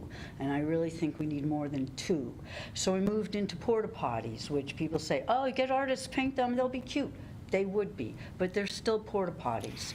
You go to a festival, everybody's using a porta potty, it seems normal. You're walking in a downtown in a city, when we know what our downtown's like, maybe I don't want to take my toddler into the porta potty. I need potties for everybody, grandmas, pregnant women, pregnant men, children. Everybody needs these. Where to put them is a big problem. So porta potties aren't really the answer either. One, it'd be hard to monitor them, and as Councilor Clark says, bad things can happen in there. So then I went on to my favorite, which is use what we've got. It's sustainable. We've already built those garage restrooms. For this kind of money, we could spiff them up. You could put in LED lights. You could have, monitors leading you safely down the hallway. We could get artists to put murals in them. We could put some tiles in there. We could make them nice. So instead of being garage restrooms, we've got paint and interactive books and poems. Why not go a step further? Why don't we have Eugene be a fun place? It doesn't have to be all gray bathrooms. Make it a project. But, there's problems with that. Oh, there would have to be some more remodeling. People don't want to go down the alleys. I don't think that all of that is true. We talked about using bathrooms that could be open later, like the library. I have a whole list. I can't tell you in this much time. I think it's a critical need. I wish I could have brought you a specific plan. I think this is the way to get to one. We could, put the park blocks will be renovated. There'll be a day center. There'll be a city hall. Those could all have bathrooms too. If we ever do get my elusive day center, I'd like to look at showers and laundry, but that is too forward-thinking for this conversation. Please vote for this. Councilor Surratt? Thank you. Thank you, Councilor Semple, for doing all that footwork to try to look into this. I wanted to ask the city manager, so in terms of using the marijuana tax revenue, this definitely, I think, aligns with the general purposes that council identified. But in terms of how you've thought about using those funds for this budget, how are we looking at with the other one-time funding that we approved earlier for the HSC? We're fine. So if we need the specifics, but as you know, we estimate the amount of a whole lot of things that come in to include the marijuana tax. We anticipate that being up a little bit more than we would anticipate, and that a little bit more is an ongoing piece, which is why there's some capacity to do a couple of these items that we, what the council's already said is the type of ways that you want to use those kinds of marijuana taxes. So that's why that becomes a good funding source for this as well as the HSC. Great, and this is ongoing. The HSC was one time, so I think having this identified as ongoing, I think, is important. And I was going to ask, do we have staff who are in a position to kind of work with downtown business and residents and visitors to figure out some of this? It sounds like some of that work is definitely being done, just based on the information that Councilor Simple has shared. And amongst the strategies for kind of some 24/7 oversight, we could contract with private security. Not my favorite way to go, but it is, an option. And I like, even though I really hate some of those old downtown restrooms, I think the idea of using current facilities and improving them, and if we had some kind of monitoring or security or just some reassurance that you're not going to get mugged or raped as you walk down the hallway to go use it, I think would be a real benefit. So I seconded the motion. I'm going to support it. I think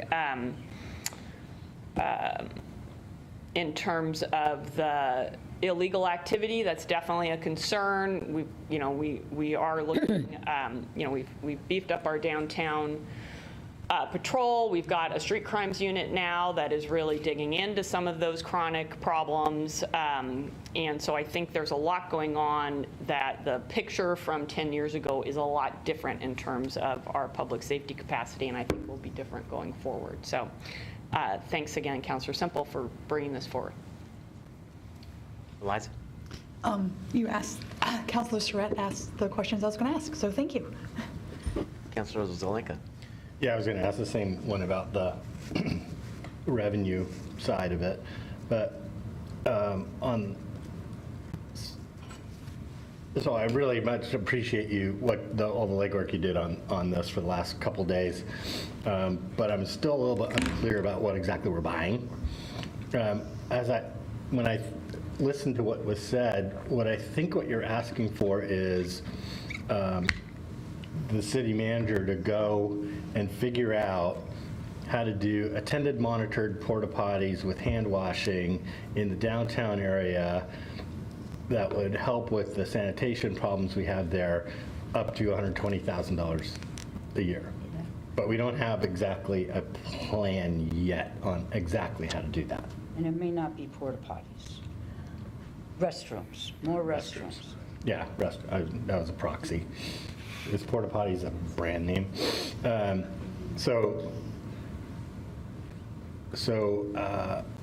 Mr. City Manager, when can we get a more definitive plan to be brought back before we vote on this as a council on exactly what this will look like? By the time we do that vote? We can do that. This is not atypical on how the council operates on many things. What you do is you say, this is what we would like to do as an outcome, and I think you described it well. This is really attended restrooms in the downtown area for the 24/7 time period for 24 hours, and that are safe and clean and all that kind of stuff. And then what we do, like on a lot of things, we go implement that, operationalize that, and work with all the appropriate people to figure out how to do that. So that's not unlike how we do most kinds of things. Right. We can bring back some additional information. As you know, Eric Brown now is in the downtown, the downtown manager, so he'll be very involved in helping to try to create these as well. So we'll be able to come back with some information and try to. Yeah, that'd be good to come back with more information. And when we do that, I would suggest that we refrain from using the metaphor of a three-legged stool for this type of discussion. And then But with that caveat, I could support the motion. And then what I would say is, know also that we will do some things, and then may learn and adapt and make some changes as we keep going on. And so what we do on day one may be different on day 5. Yeah. Right. But the outcome's the same. Yeah, that's standard operating procedure. Learn and adapt, right? Aye, and then Councilor Taylor. Thank you. We certainly need restroom places for people. I was hoping for Portland Loos. I think if we ever get a homeless shelter, more people will have a place to go and won't have to depend on a place on the street. But everybody, as was said, everybody has to go sometimes. But I have heard from parents of small children who complain that there are no restrooms open in the parks. And I don't think either of the downtown parks has a restroom, do they? I would think we should build one in one of the park blocks that would be open all the time for people. Parents with small children are really distressed when they can't find a place for their kids because they can't say, wait 2 hours always. And people have said we want families to go use the park blocks. Well, if they're families, there are children, and sometimes there are old people who can't wait as long as they used to also. I think we should ask, now that we're cooperating with the county so much, we should ask them to keep their restrooms open, not just during meetings. The ones on the main floor, I learned, are closed unless there's a meeting going on. And in a public building, they should be open. And when and if there's a new city hall, there should be first floor restrooms that are open all the time. But I do think it's really one of the biggest complaints we hear from people who have businesses downtown or people who have homes near downtown is what they find at their doorsteps. And part of it's because people don't have a choice. But I do also think we should use the restrooms that already exist, but it's an important thing, and I don't think for $120,000 we could build a restroom in one of the parks, but maybe we could redirect some of the money that has been designated to redo something to the parks, and there's nothing more important really than having a restroom. And if it's a single person one, there's not as likely that you'll have I don't know what kind of illegal activities you're worried about, but anyway, I'll vote for the motion. So I'm really appreciative to Councilor Semple for the legwork that you've put in on this. I absolutely agree with what you had to say about this being involved for everyone. Councilor Taylor talked about it too. I know that I have, on more than one occasion, cut a visit downtown short and headed home because I had to go to the bathroom, and if there was more accessible public restrooms down there, I might spend more time downtown. I might have bought something in the subsequent hour I had or whatever.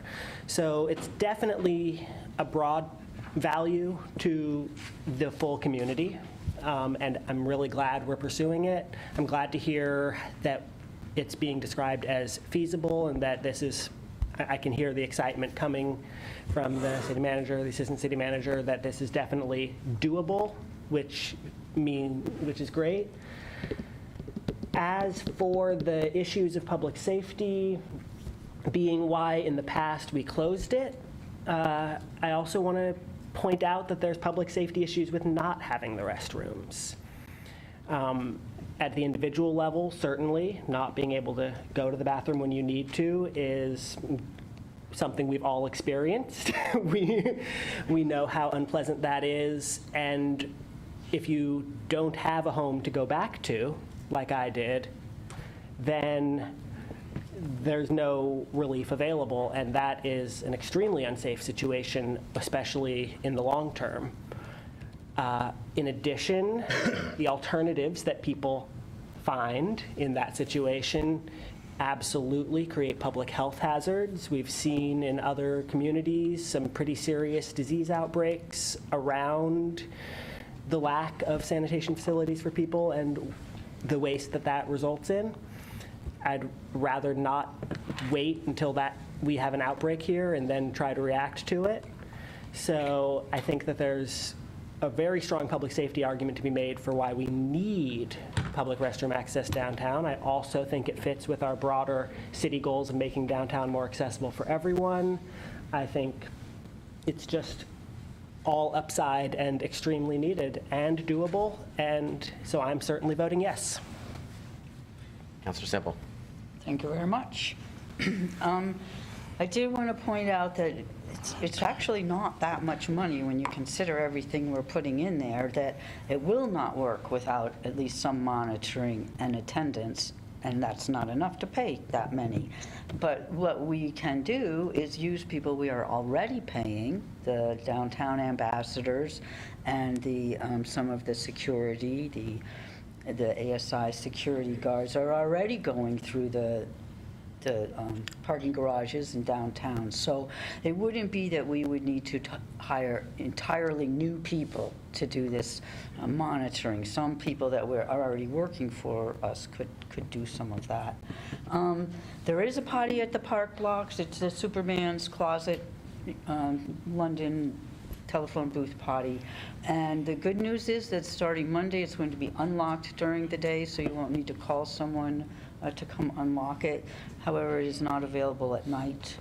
And I very much am assuming, although I know you're not supposed to do that, that when we remodel the park blocks, there will be a restroom put in there. And I'm also going to very much rally for a 24/7 bathroom in the new City Hall, the same way we had one at the old City Hall, which was really worked out well. For anybody in need in the middle of the day, if the bathrooms at the county building are locked, you can go upstairs or downstairs, and there are bathrooms with about 5 stalls and really awesome green tiles. So there's a heads up for you people. And lastly, I want to assure you that during the last week of talking to so many people, there were more potty puns than any of you could think up on your own. And for a moment, I thought about writing my speech, putting all of them in there, but I thought that might be too messy. You should have done. And I said, if I could get through this meeting without saying the 4-letter S word, I win.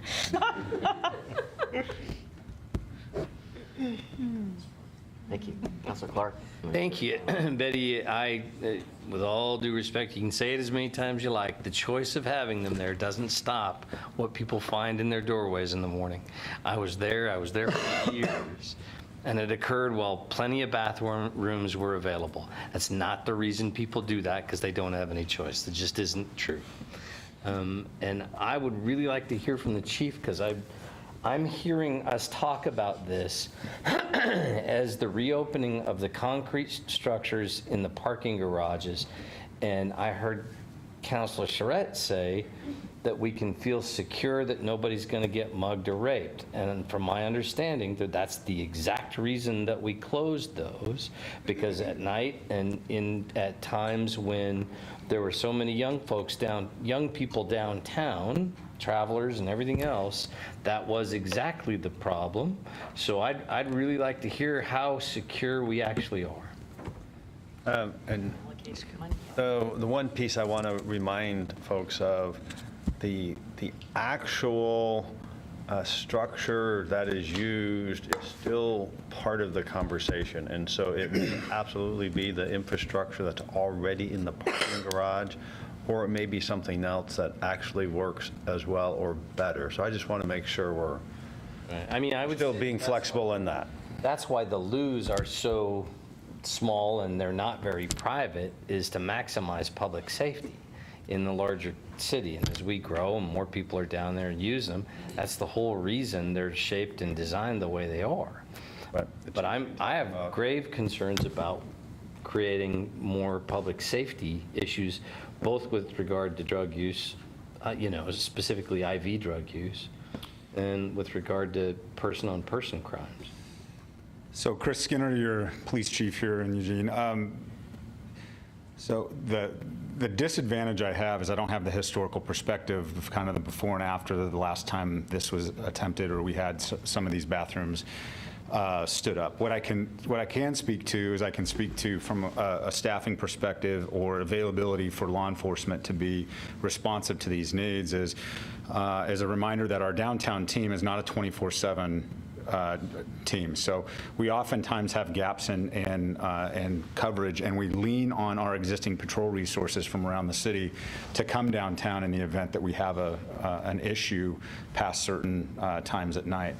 And so we are certainly hoping through our community public safety initiative to be able to change that and have a more robust coverage downtown. But right now we do have some gaps in coverage, especially in the wee morning hours of the weekends and some nights. So there goes one of those pun problems. Yeah. So the other thing too that we've seen is the availability of restrooms. We've had both really good success stories around that and some that have not met the mark the way we had hoped. And really the success around this is people's propensity to actually use the restrooms. And what we see oftentimes, especially on the weekends, late at night, at 2:30 in the morning, 3 in the morning, is we have a lot of people under the influence of intoxicants that are just, quite frankly, don't desire to walk to go use a porta potty, and so that just happens. And that happens in every city, regardless of how many bathroom facilities you have. And so I think the best we can to find a product and put them in locations that will incentivize or ask people to encourage people to use them would be really, really good. But our downtown team has the capacity during the times that they're on duty, along with our ambassadors and all the other resources we have downtown, to be able to put that in their operations plan throughout the day and evening and the early night hours, to be able to do walk-bys and be able to ride bikes by them and check on those things. And so it'd be like anything else downtown that we want to pay attention to. So without really seeing, it's hard for me to build an operational strategy around how we're going to do this without seeing kind of what it is we're talking about, where it is we're going to put them, and then and what barriers we may have based on what our existing strategy is now. So it's kind of it's an answer that probably doesn't necessarily answer all your questions, right. but we certainly can build a strategy. I appreciate that. My point is, I think there are public safety concerns here, and I don't disagree that if we could work out a strategy that was safe and effective, it might be worth doing depending on cost. But as the chief's pointed out, and as I experienced being down there for years, it doesn't matter how many bathrooms you have downtown at night. There are many, many people who are not going to use them. So it certainly isn't a solution to the problem of the sanitary conditions downtown.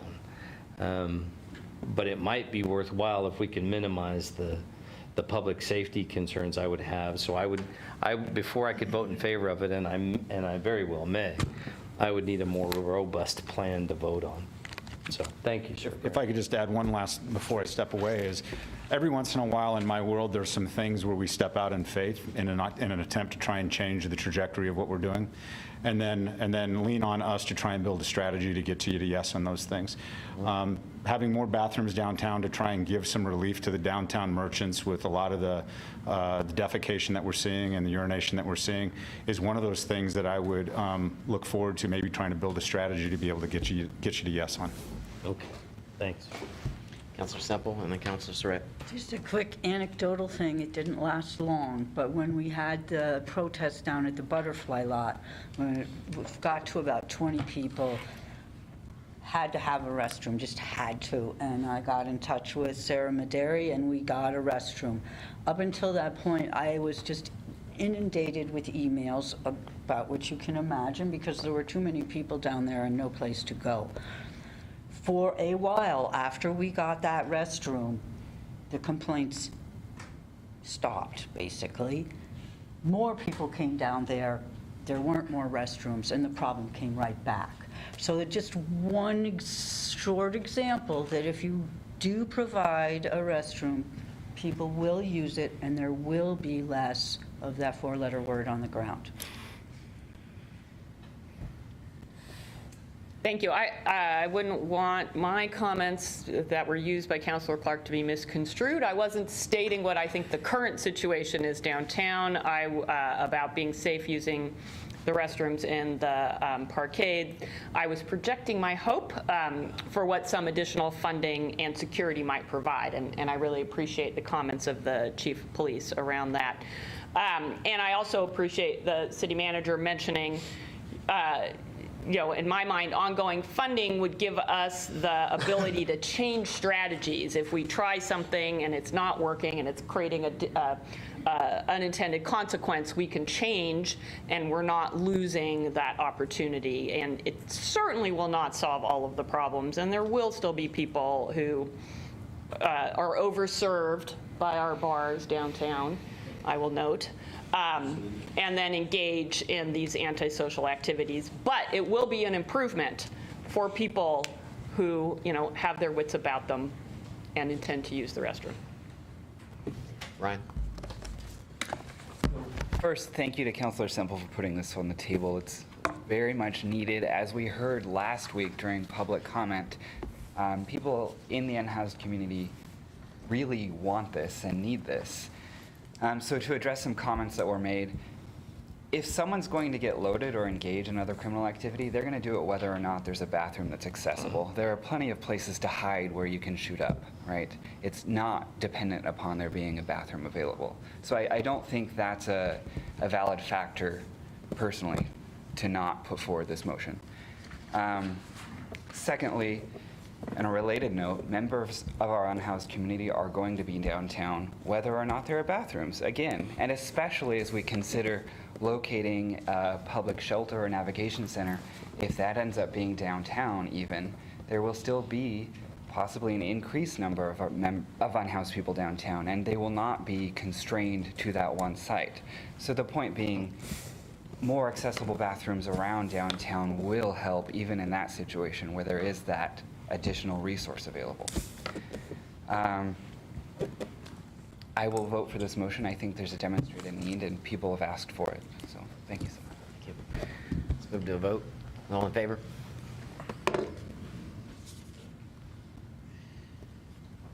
All opposed? Councilor Clark, in your position. Congratulations. We have the next motion by Eliza. I move to recommend that the City Council allocate $350,000 in one-time funding to fund a 2-year pilot of a performance auditing function for the City of Eugene, funds to come from the Reserve for Revenue Shortfall. Second.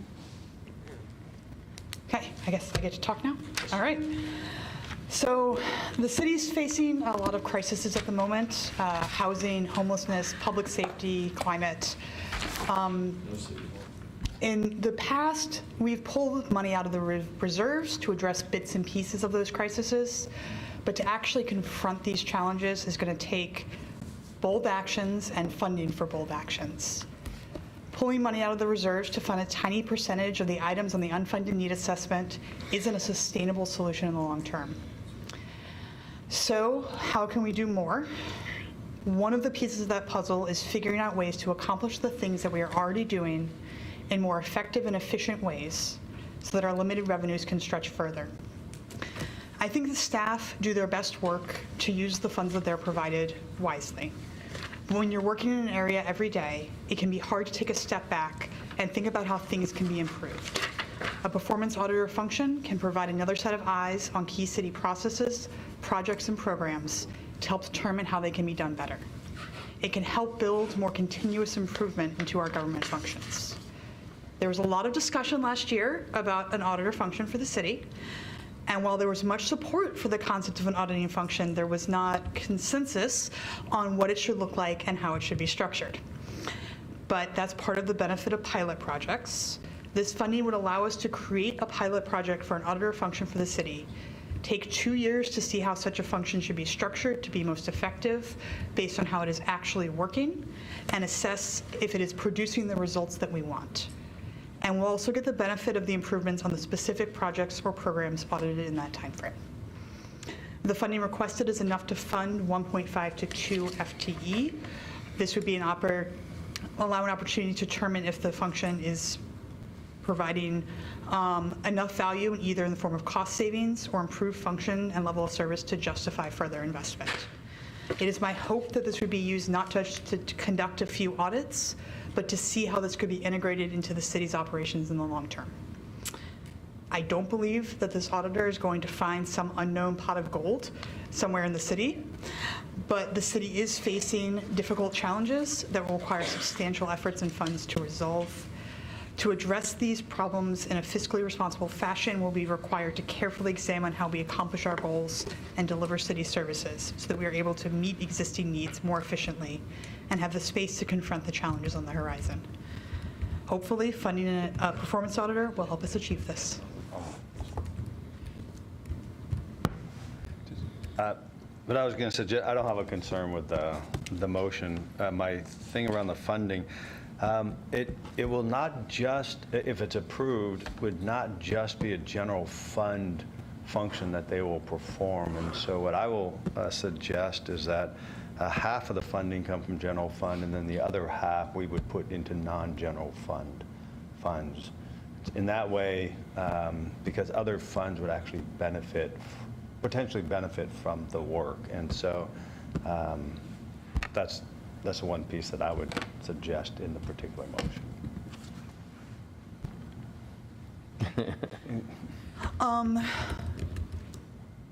How would that change the sort of language? All it would say is when you talk about it coming out of reserve for revenue shortfall, the difference would be is putting the dollars for the auditing function half from reserve for revenue shortfall, and then we put half of it from non-general fund. And then what we would do is just distribute that appropriately across who benefits from that. And so that would be the one difference that I would suggest on the way it's actually funded. Mr. Clerk. My first questions would be the same ones I had during the debate of this in the first place, when this came on the ballot. Would the auditor's chief goal, it sounds like from what you're saying, the auditor's chief goal is to find efficiencies. Would you say that's correct? Yes. So what about the efficiencies that save a bunch of money but are in direct contradiction to our value goals? Would they simply make recommendations? For example, would they, if hypothetically, it were considerably less expensive to continue to operate with fuel inefficient vehicles as opposed to replacing them with expensive, more efficient vehicles, would the recommendation be to council that they not do that? Can I answer? Yeah, I'd love to have a debate here, but I guess it'd be a lot of fun, I promise, but I'm going to go ahead and just finish. That's question number one. The problem for me with supporting this is that the auditor ends up with a decision to make. The auditor, whoever this person is, ends up coming up with one of two kinds of products. Either they have a way to recommend council take a different policy direction, or they recommend that the manager run the city differently from an implementation perspective and ask the council to order them to do it. And I'm not getting in the business of micromanaging the manager and how he runs the city. And I think that the arguments about trying to tell the council their policy ideas are inefficient would be a very interesting and entertaining one, but I don't think we'd actually do it. I don't think we'd make a different decision, even if it saved us money. So I don't understand what value we get at the end of the day from the product. So, Thank you. We'll debate this for a moment, but the motion's to allocate money and not necessarily the policy around this. And I think that's, if it were to be approved, to be determined. And so I'm not so sure. I want this to continue because I want the spirit of the motion to be put out there. But it could go long and all over, and it might not matter in the end, even if it's approved. So I just want the spirit of the motion to be demonstrated here. I think that there can be big Probably for you audits. to translate for me. I think that there can be big audits and there can be little audits. And when you look at where people run into inefficiencies in the city, sometimes it's big things, and sometimes it's little things. And a lot of the way these functions work in some of the other organizations that have them, like the U of O, is it's a more collaborative process with the staff where the auditor is looking at what they're doing, saying, hey, your process for doing this thing is inefficient and annoying, and it takes forever. Have you thought about maybe modifying it in this way? And in many cases, that isn't the type of decision that would come to council. It isn't the type of decision that I'm assuming the city manager deals with for everything that happens. It's a series of suggestions that individual departments can do to make individual processes better. I mean, I feel like we in this room and many of the people watching this interact with the city in big ways. Most people interact with the city in little ways. And so when they see inefficiencies in those processes, that both helps us save money in the long term and helps people's experience interacting with the city be better. And I will also acknowledge that this is intentionally vague as to how it will be structured. I think one of the problems with sort of the first round is that it was very specific as to how it would look in each case. In this case, it's a chance for us to figure out how it should look to be most effective. Councilor Ye? Oh, thank you. So I'm a big fan of performance audits.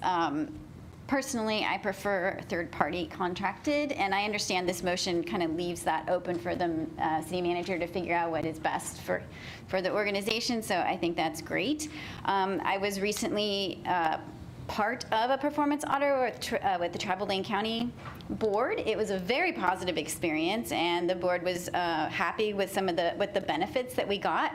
Actually, one of the things Mike was talking about, having something recommended that was contrary to policy, actually did come up. We had a recommendation that was contrary to the board's stated policy. It was discussed, and we decided to not make any changes since it was against our policy, even though it was recommended, and we moved on, and it was fine. There was it was not a big controversy, but we did get the benefits of having a third-party organization whose job was to go into similar organizations like Travel Lane County and make recommendations. We got their expertise and benefited from that. I agree with Eliza. I don't think there's a pot of gold out there waiting for us. I think in many cases we'll probably find out that we are underfunding departments, and so it might be the opposite.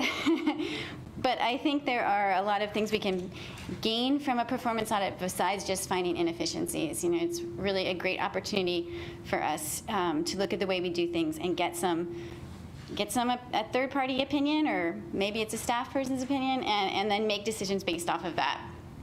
But I am going to support the motion, and I like the modification to take the funding from different places. That seems appropriate to me, so thank you. Ty? Yeah, so I'm strongly supportive of performance auditing. I think it's a wonderful function. A performance auditor doesn't have to be limited just to one extreme or the other in terms of making policy recommendations or suggesting that you change policy. There's a difference between finding that it would be less expensive to do something and finding that it would be more efficient.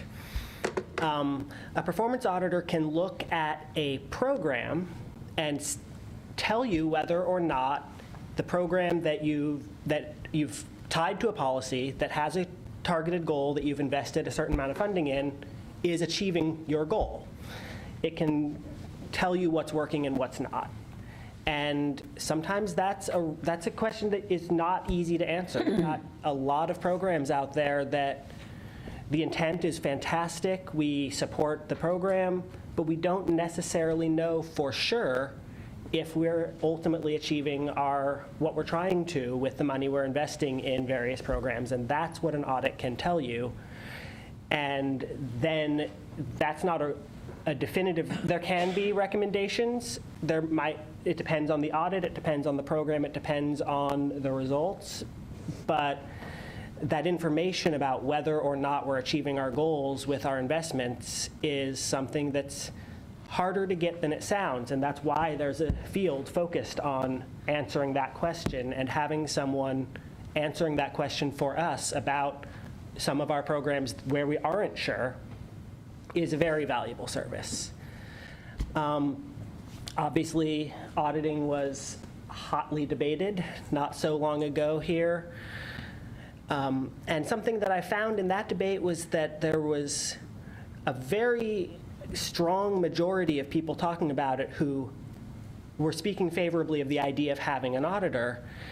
The challenges we ran into as a community in that debate came down to details of how to implement. So I really appreciate the idea of having a pilot program to give us a chance to do that proof of concept on the value that an auditor could potentially provide.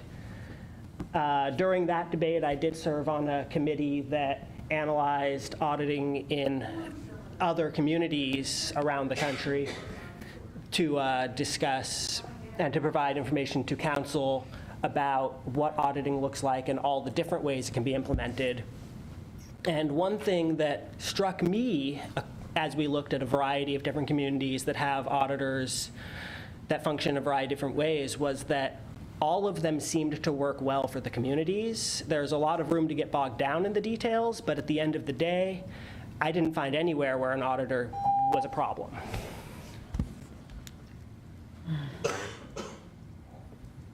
Ryan. Oh, thanks, sorry. So it's really hard to talk about this without straying into the policy realm. So I'll try not to do that. I think all of us in this room appreciate pilot programs, which this is, a 2-year pilot. I'd also like to say there's obviously a very wide base of support out in the community for this sort of concept. It's very obvious. Could I ask, what's the protocol for offering a friendly amendment to the motion? Do I just say what I want to do? Okay. Would you accept an amendment to have 50% of the funding come from general fund and 50% from other funds? Yes, I would accept that. Okay. I don't. So now it's formally done. Who is the second? Would be. With Councilor Yee. Oh, yes. It- Good. You were the second. Thank you for asking. Cool. Councilor Zelenka. Yep, I'll eventually get in the queue, just in the queue, whatever. You have something to say? Oh, it's not negative.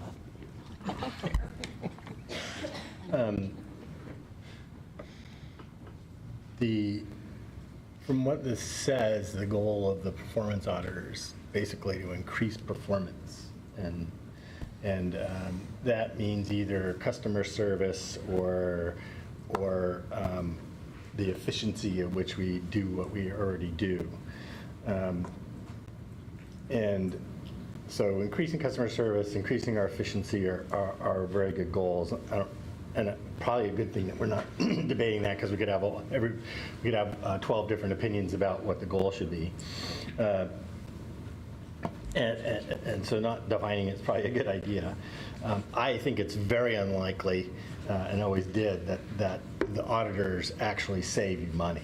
I think they end up being a net cost. I never bought into the argument that the auditor would pay for itself. I thought that was completely bogus. The problem I have with this is the how part. How are we going to do this? And like the other sanitation motion that passed, would it be possible, we don't vote on the budget until June 24th, so it's about a month. Would it be possible for, because this is basically a motion that says city manager, go figure this out and bring it back. And don't spend more than $350,000 over the next 2 years. Would it be possible to have a lot more detail fleshed out and how you would plan to do that by the time this comes back to council?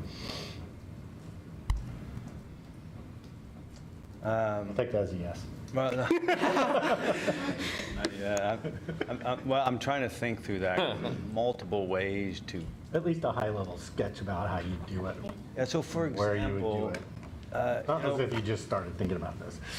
right, I mean, so for example, I would think this would dovetail with some of the things that we're already doing. So, for example, you might remember a couple years ago, we did an outside audit on our evidence control, property control, and we made changes. We did one on comm center, we made some changes.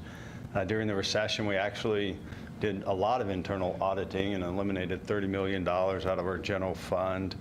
Right now, Parks and Rec are going through an extensive accreditation process, which is really a performance audit, if you think about that. We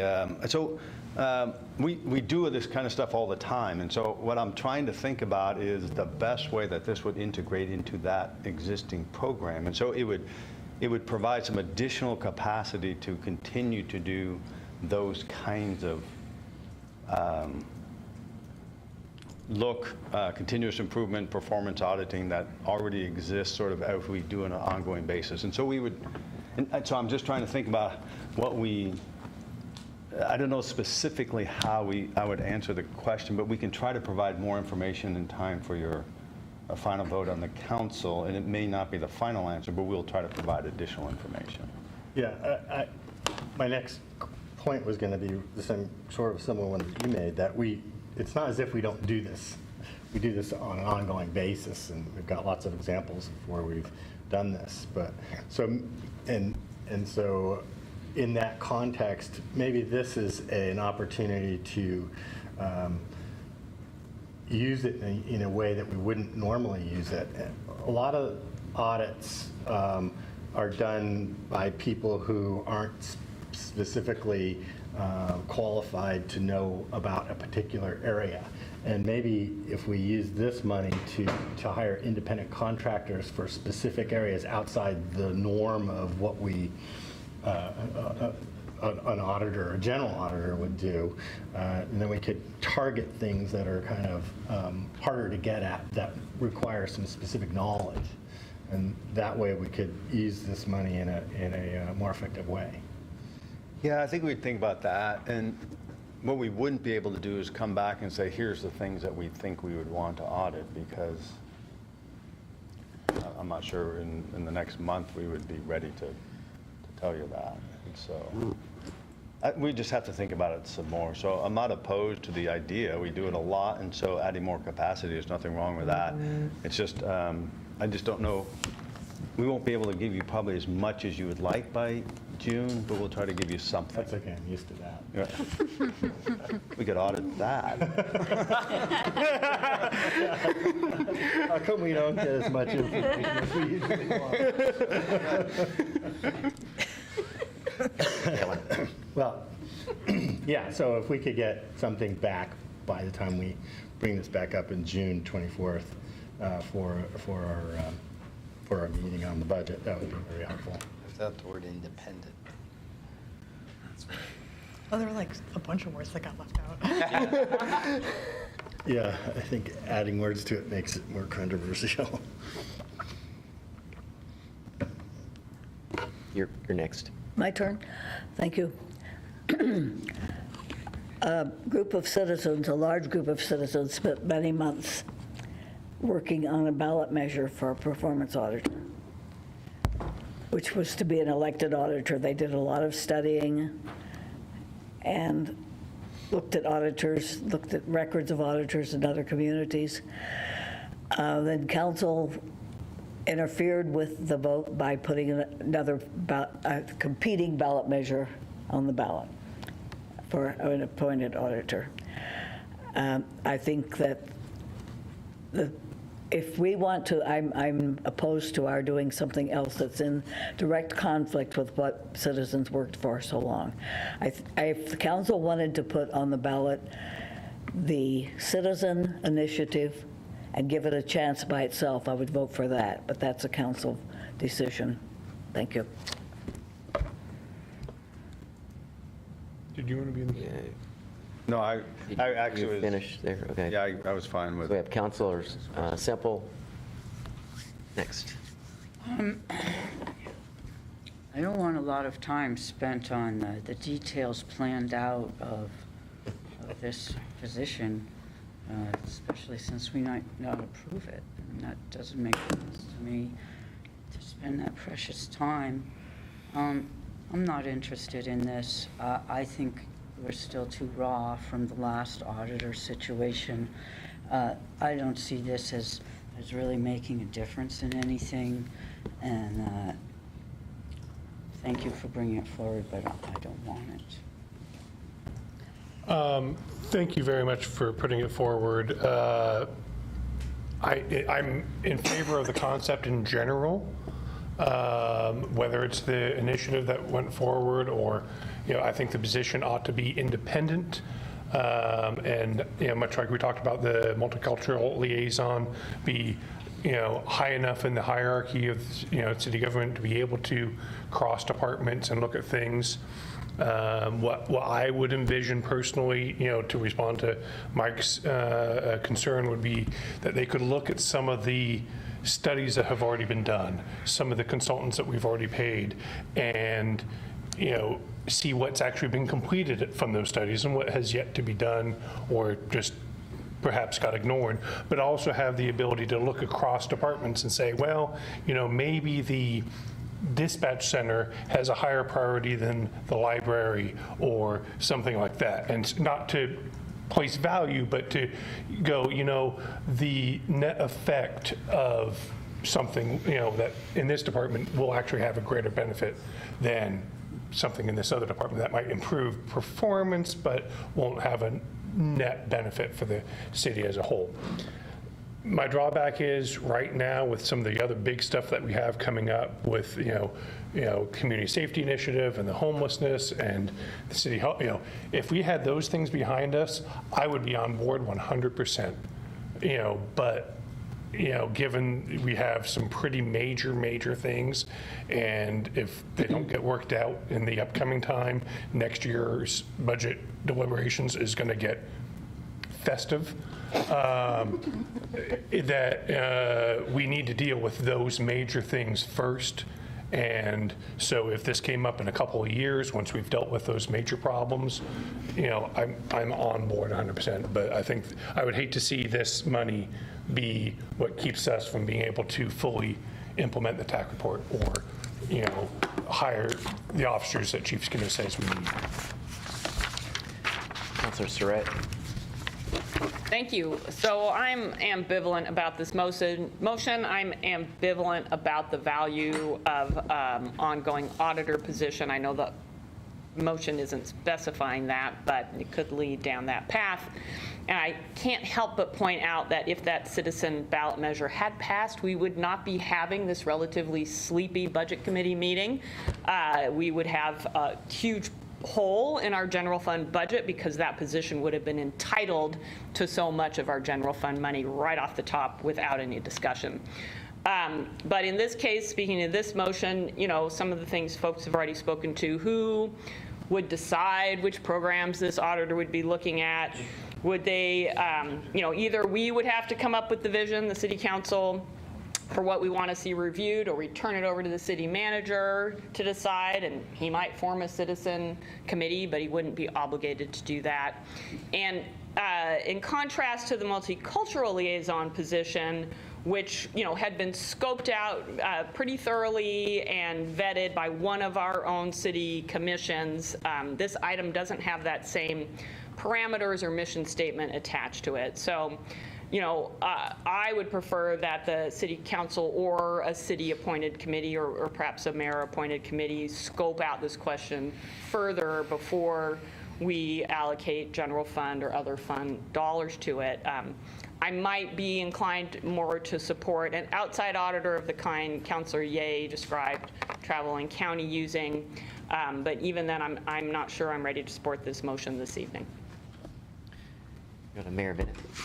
Yeah, first I really just wanted to thank Eliza for bringing this forward, because it has been very hard since last spring to figure out how to have this conversation again. And so I'm actually grateful for this forum to have this conversation, because it was a hard vote last year. I also want to appreciate that the intention around the auditor is sort of clarity around function, but it's transparency also. The issue was around transparency, around the sorts of choices we're making about how we're spending city dollars and the outcomes and what some of those assumptions are and what some of those outcomes are. And so I am a fan of performance auditors. And I actually am a fan of the idea of doing it as a pilot so that you can see how it plays out.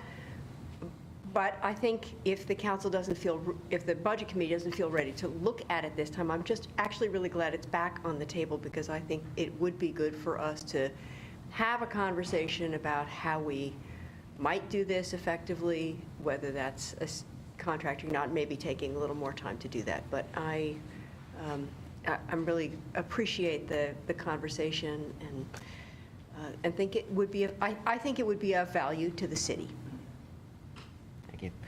Ty. Yeah, so one of the points that several people have brought up is the question of what would be audited. And I do want to, there's a lot of ways that could be determined, but I do think that a 2-year pilot would be long enough, whether that if we brought in an outside consultant, they could devote the first beginning of their period to building an audit plan. There are actually tools within the auditing profession to do basically a high-level system-wide audit to figure out what specific programs are worth looking at.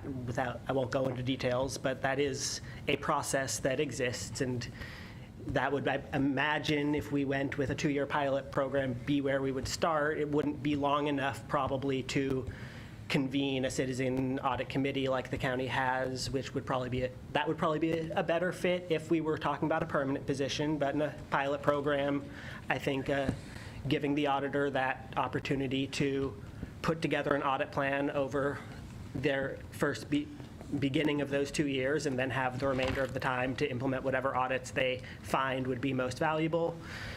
That's a process that is easily defined within auditing standards and would be quite typical. So I think that it's okay that we don't know what they would audit. The fact that we aren't sure what they would need to audit is part of one of the questions that we would ask an auditor. There are multiple stages to the process, and they can answer that question as well as others, and that's part of looking at our efficiencies. So that piece, I think, is just worth pointing out that that's an aspect. John brought up the point of independence, which was a word we heard so much during the last debate, and it is important. Independence, again, is something that's defined within government auditing standards. Anyone we bring in is required to meet certain standards of independence in terms of how they present their information and what they do. Certainly, again, if we were talking about a permanent option, there'd be more discussion about ways to provide additional tools. But in terms of a pilot, I think that there's a good opportunity for someone to prove the value of auditing, do a few audits for us, and if we like the product they produce, that gives us a really good reason to go back and go through the process of engaging the full community in a discussion about how we want to pursue auditing going forward. I'm going to let our city manager close us out before the vote. Just to add one more level of complexity, that the charter actually doesn't allow the council to dictate how the work gets done, and so the choice of, do you use somebody inside, outside, are they qualified as an independent audit? I mean, that really rests purely with the purview of the city manager. So that adds one more complexity. Probably also what actually gets audited is within the purview of the city manager. Doesn't mean we wouldn't sort of work with the council and try to think about things. But so that just adds one more complexity to this kind of a conversation. We'll move to the vote. All in favor?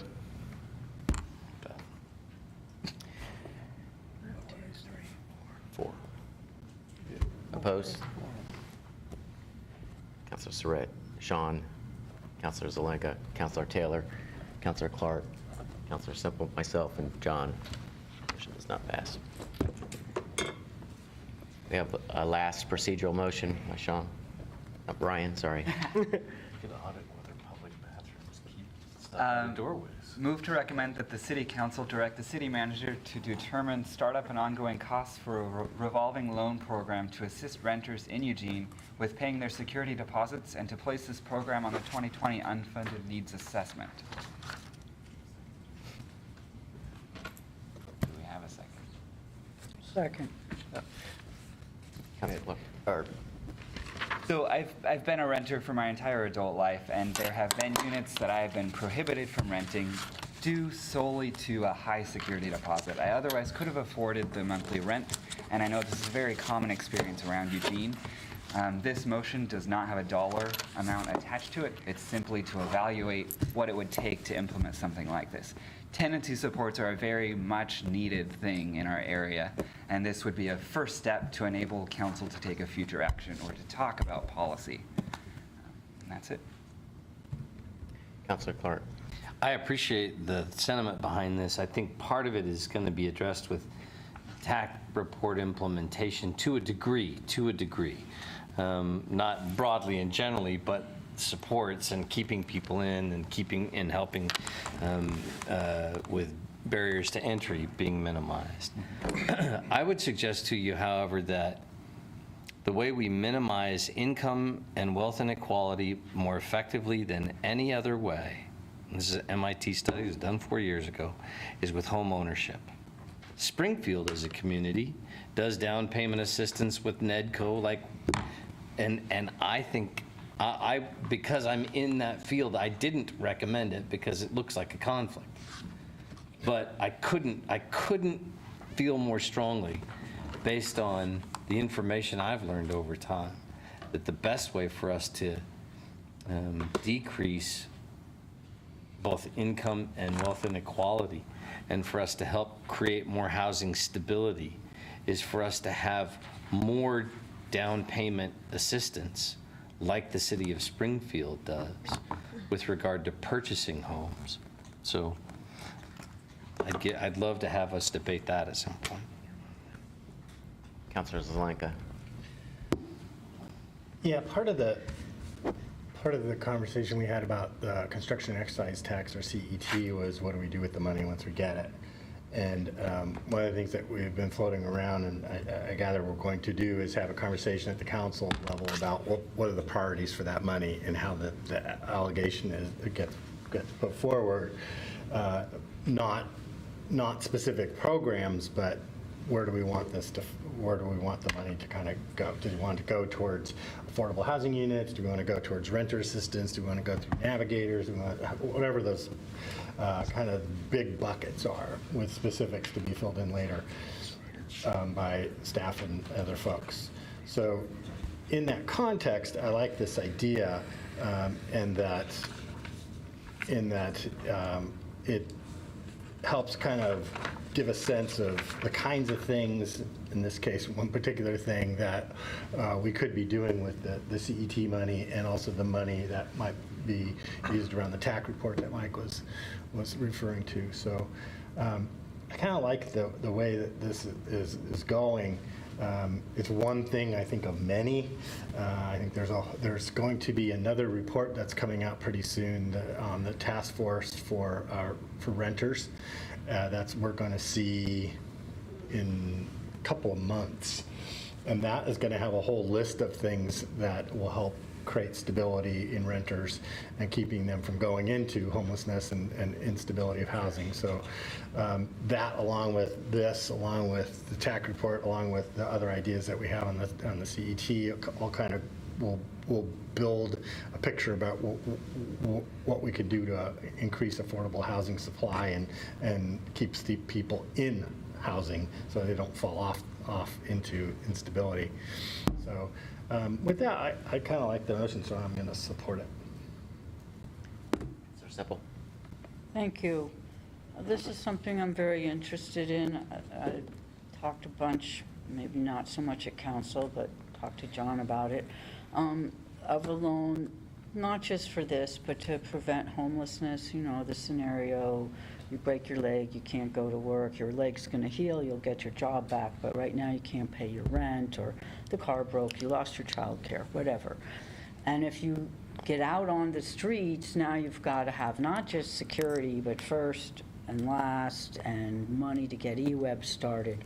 So in that sort of situation, if we could loan you 6 months' rent, we might keep you from becoming homeless. I'm also interested in helping people make down payments.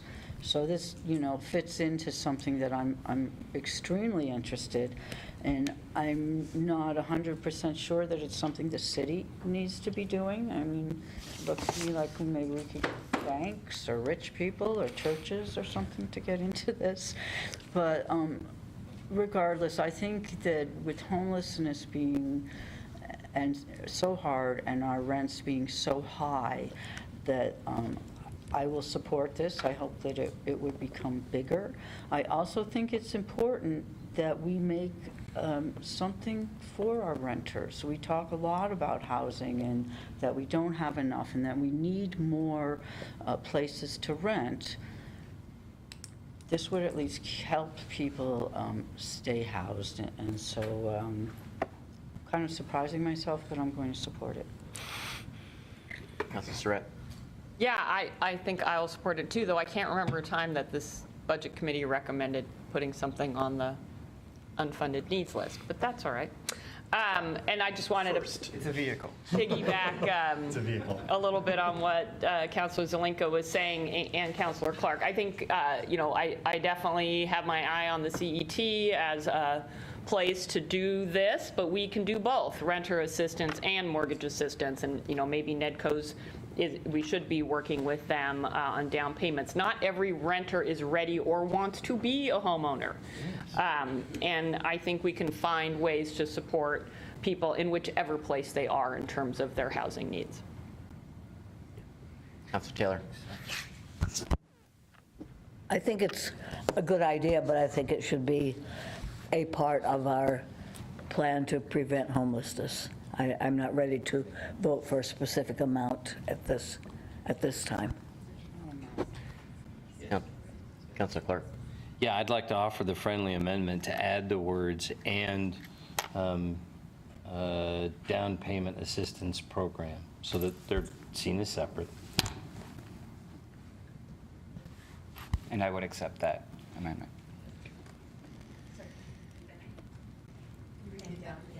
I really wish I could hear, but I would. Who was the second on the motion? I think it was Councilor Semple. Yeah. Yeah. Yeah. Oh, so we have. Both the people that said yes, believe me.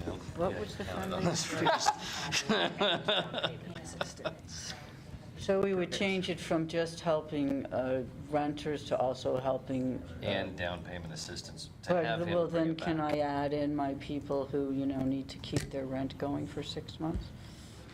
Well, that's what that's what the revolving loan program might do. Yeah, He's going to study. that's what this is.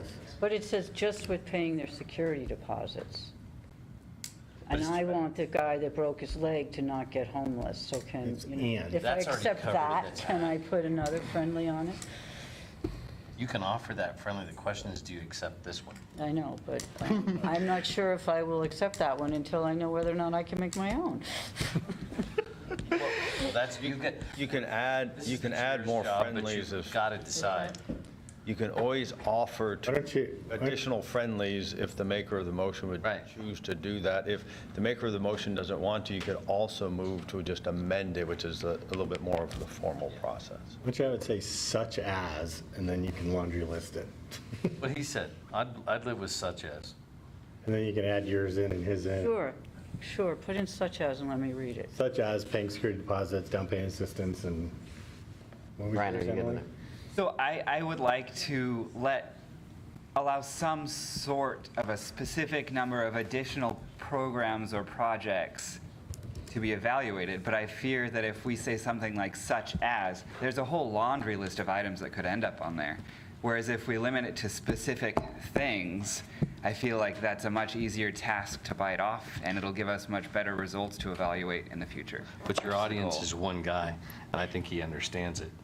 Well, yeah, but I do take Ryan's comment to heart, because if the question doesn't seem to be, what are all the ways we can help and assist renters and potential homeowners? That's a different question than, let's take a look at how a revolving loan can do these kinds of things. And so I do take that to heart, and yeah, so it could be, you list the 3, which seems to be most prevalent. Such as? And then if there's a couple others that, as we're going through it, we think about, we kind of put that on the list, but there's not an expectation that it's an exhaustive beyond sort of a 3+ list. That makes sense to me. So we can do that. It does, but what would be the specific third item, Councilor Semple, that you're proposing? I don't know what the word for it would be, rent relief, rent It could be. assistance. It's retention. Well, it's sort of, but what I got yours is sort of, it's that emergency. Emergencies, which may be a whole Right. different thing, but it's still a loan program. Yeah, It's emergency Yeah. rental assistance. situation. Yeah, so it could be emergency assistance, and that kind of. Emergency rental It's a assistance. different level of Perfect. stuff. Yeah, emergency rental assistance, that kind of gets at yours, and it, So I would accept both amendments with the caveat that this might end up being 3 separate unfunded needs on the list versus Yeah. just, I was wondering if we need to place these programs at this point. yeah. whichever. Or revolving loan programs. Okay. I go with all of that. And so you wanted to put to place these programs, yeah, so we can change Fix that. the grammar, will you? Yeah, place, these programs on the unfunded list. Such as. So In the last 2 sentences there, we have Sean next. all the way down. So I don't mind the exploration of the concept. What I guess I have an initial problem with is it going straight to unfunded needs. To me, that implies it's just sort of passing through the test of whether or not this is a policy decision or a desire of city council, and going straight to, now we just got to figure out how to pay for it. So I guess for that reason, I'm opposed to it, although I am a fan of exploring it, just don't want to see it go straight to the UNA. What's the point? I agree with you, Sean, in that regard as well. What is the point of doing that? I think there's a lot of research here that can be done, and this is going right to the UNA, and I haven't seen that happen here May I before speak? either. May I speak to that? I'll recognize you. Back to council. Okay, so I had asked some additional language to be added, and I just realized it's not in here. Based on suggestions by Councilor Zelenka, it would have been with potential revenue coming from the CET. Now, we don't have that fully in place yet, which is why I thought that it might not be appropriate to make a formal motion to fund a program like this at this point. So if we can't do that, we can at least gather information so that we can ease the process of implementing that, which was my thinking.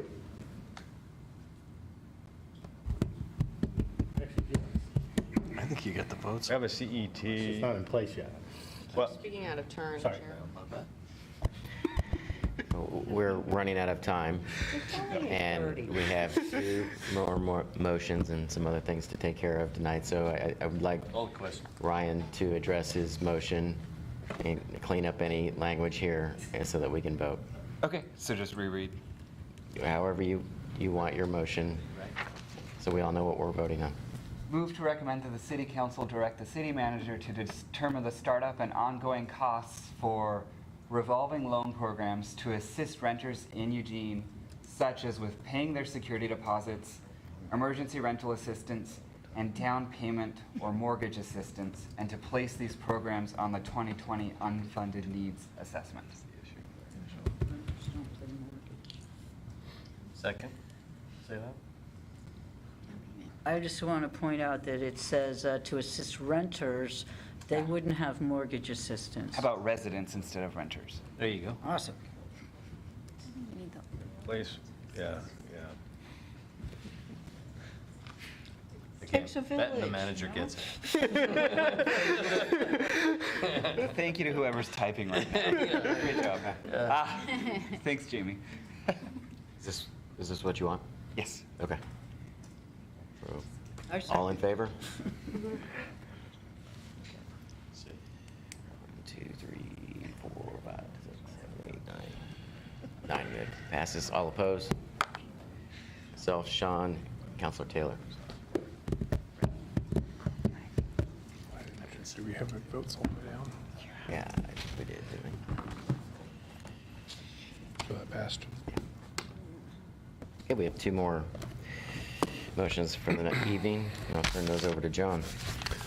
Okay, so to wrap up, I move that the Budget Committee recommend to the Eugene City Council for the FY20 budget for the City of Eugene that consists of the city manager's proposed FY20 budget, including the property tax levies and/or rates contained therein, amended to reflect appropriations for prior year encumbrances and prior year capital projects with the following amendments. Number 2, Stryker Field Park. Number 3, Human Services Commission. Number 4, Multicultural Liaison. And number 8, the Downtown Sanitation. And number 10, the adjustment to the UNA. And the riverfront development. That will be in the urban renewal. Oh, okay, got it. Thank you. Do we have a second? Do that one more than me. All in favor? Aye.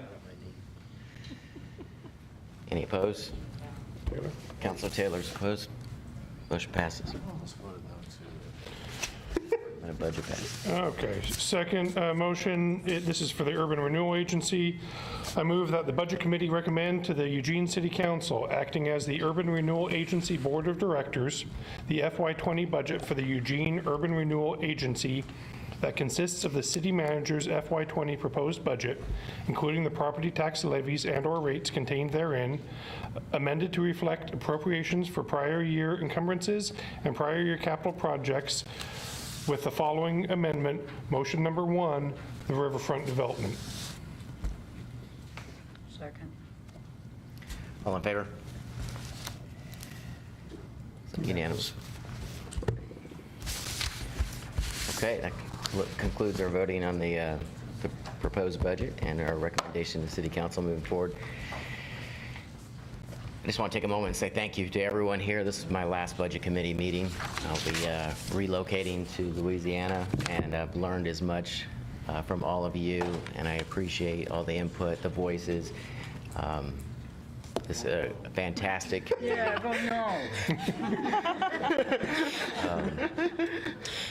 city staff and our counselors and our community members here on this committee. Then countless hours you spend. I just don't know if that's ever recognized by everyone. That it seems like we wake up and go to meetings at times and are here in the evening. And so thank you for all your hard work. I think we have a great community, and I look forward to hearing how the different initiatives move forward in the coming year. So please keep me posted. So thank you. And Scott, I think on behalf of our team and the staff team, you've done a fabulous job as budget chair. And so we really appreciate all your work. And we wish you a lot of luck into the future. If it doesn't work out, come back. Well, thank you.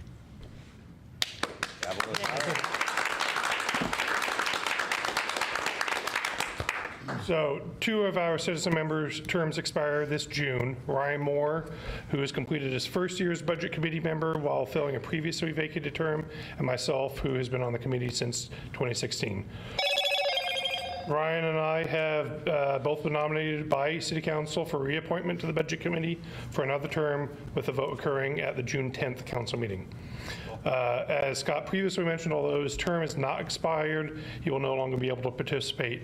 Scott started on the committee in July of 2015 in advance of FY17 budget deliberations, and by his second term was voted into the role of vice chair. He gracefully transitioned to become chair that same year when the position became vacant, and has remained in that role ever since. Scott has been an active contributor within the community. In addition to serving on this committee, he has also been a member of the Police Commission for almost 4 years and has assumed the role of vice chair for the last 2. His role in these 2 bodies gave him a unique perspective on the work of both. He was also an integral part of the community safety revenue team, and his insights were invaluable. I'd like to be the first to, stand and thank you and shake your hand very much. Thank you. And present you with this token of appreciation.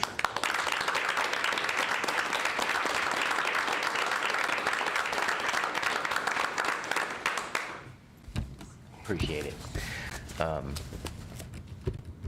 You're going to be the acting chair, so I'll turn it over to you.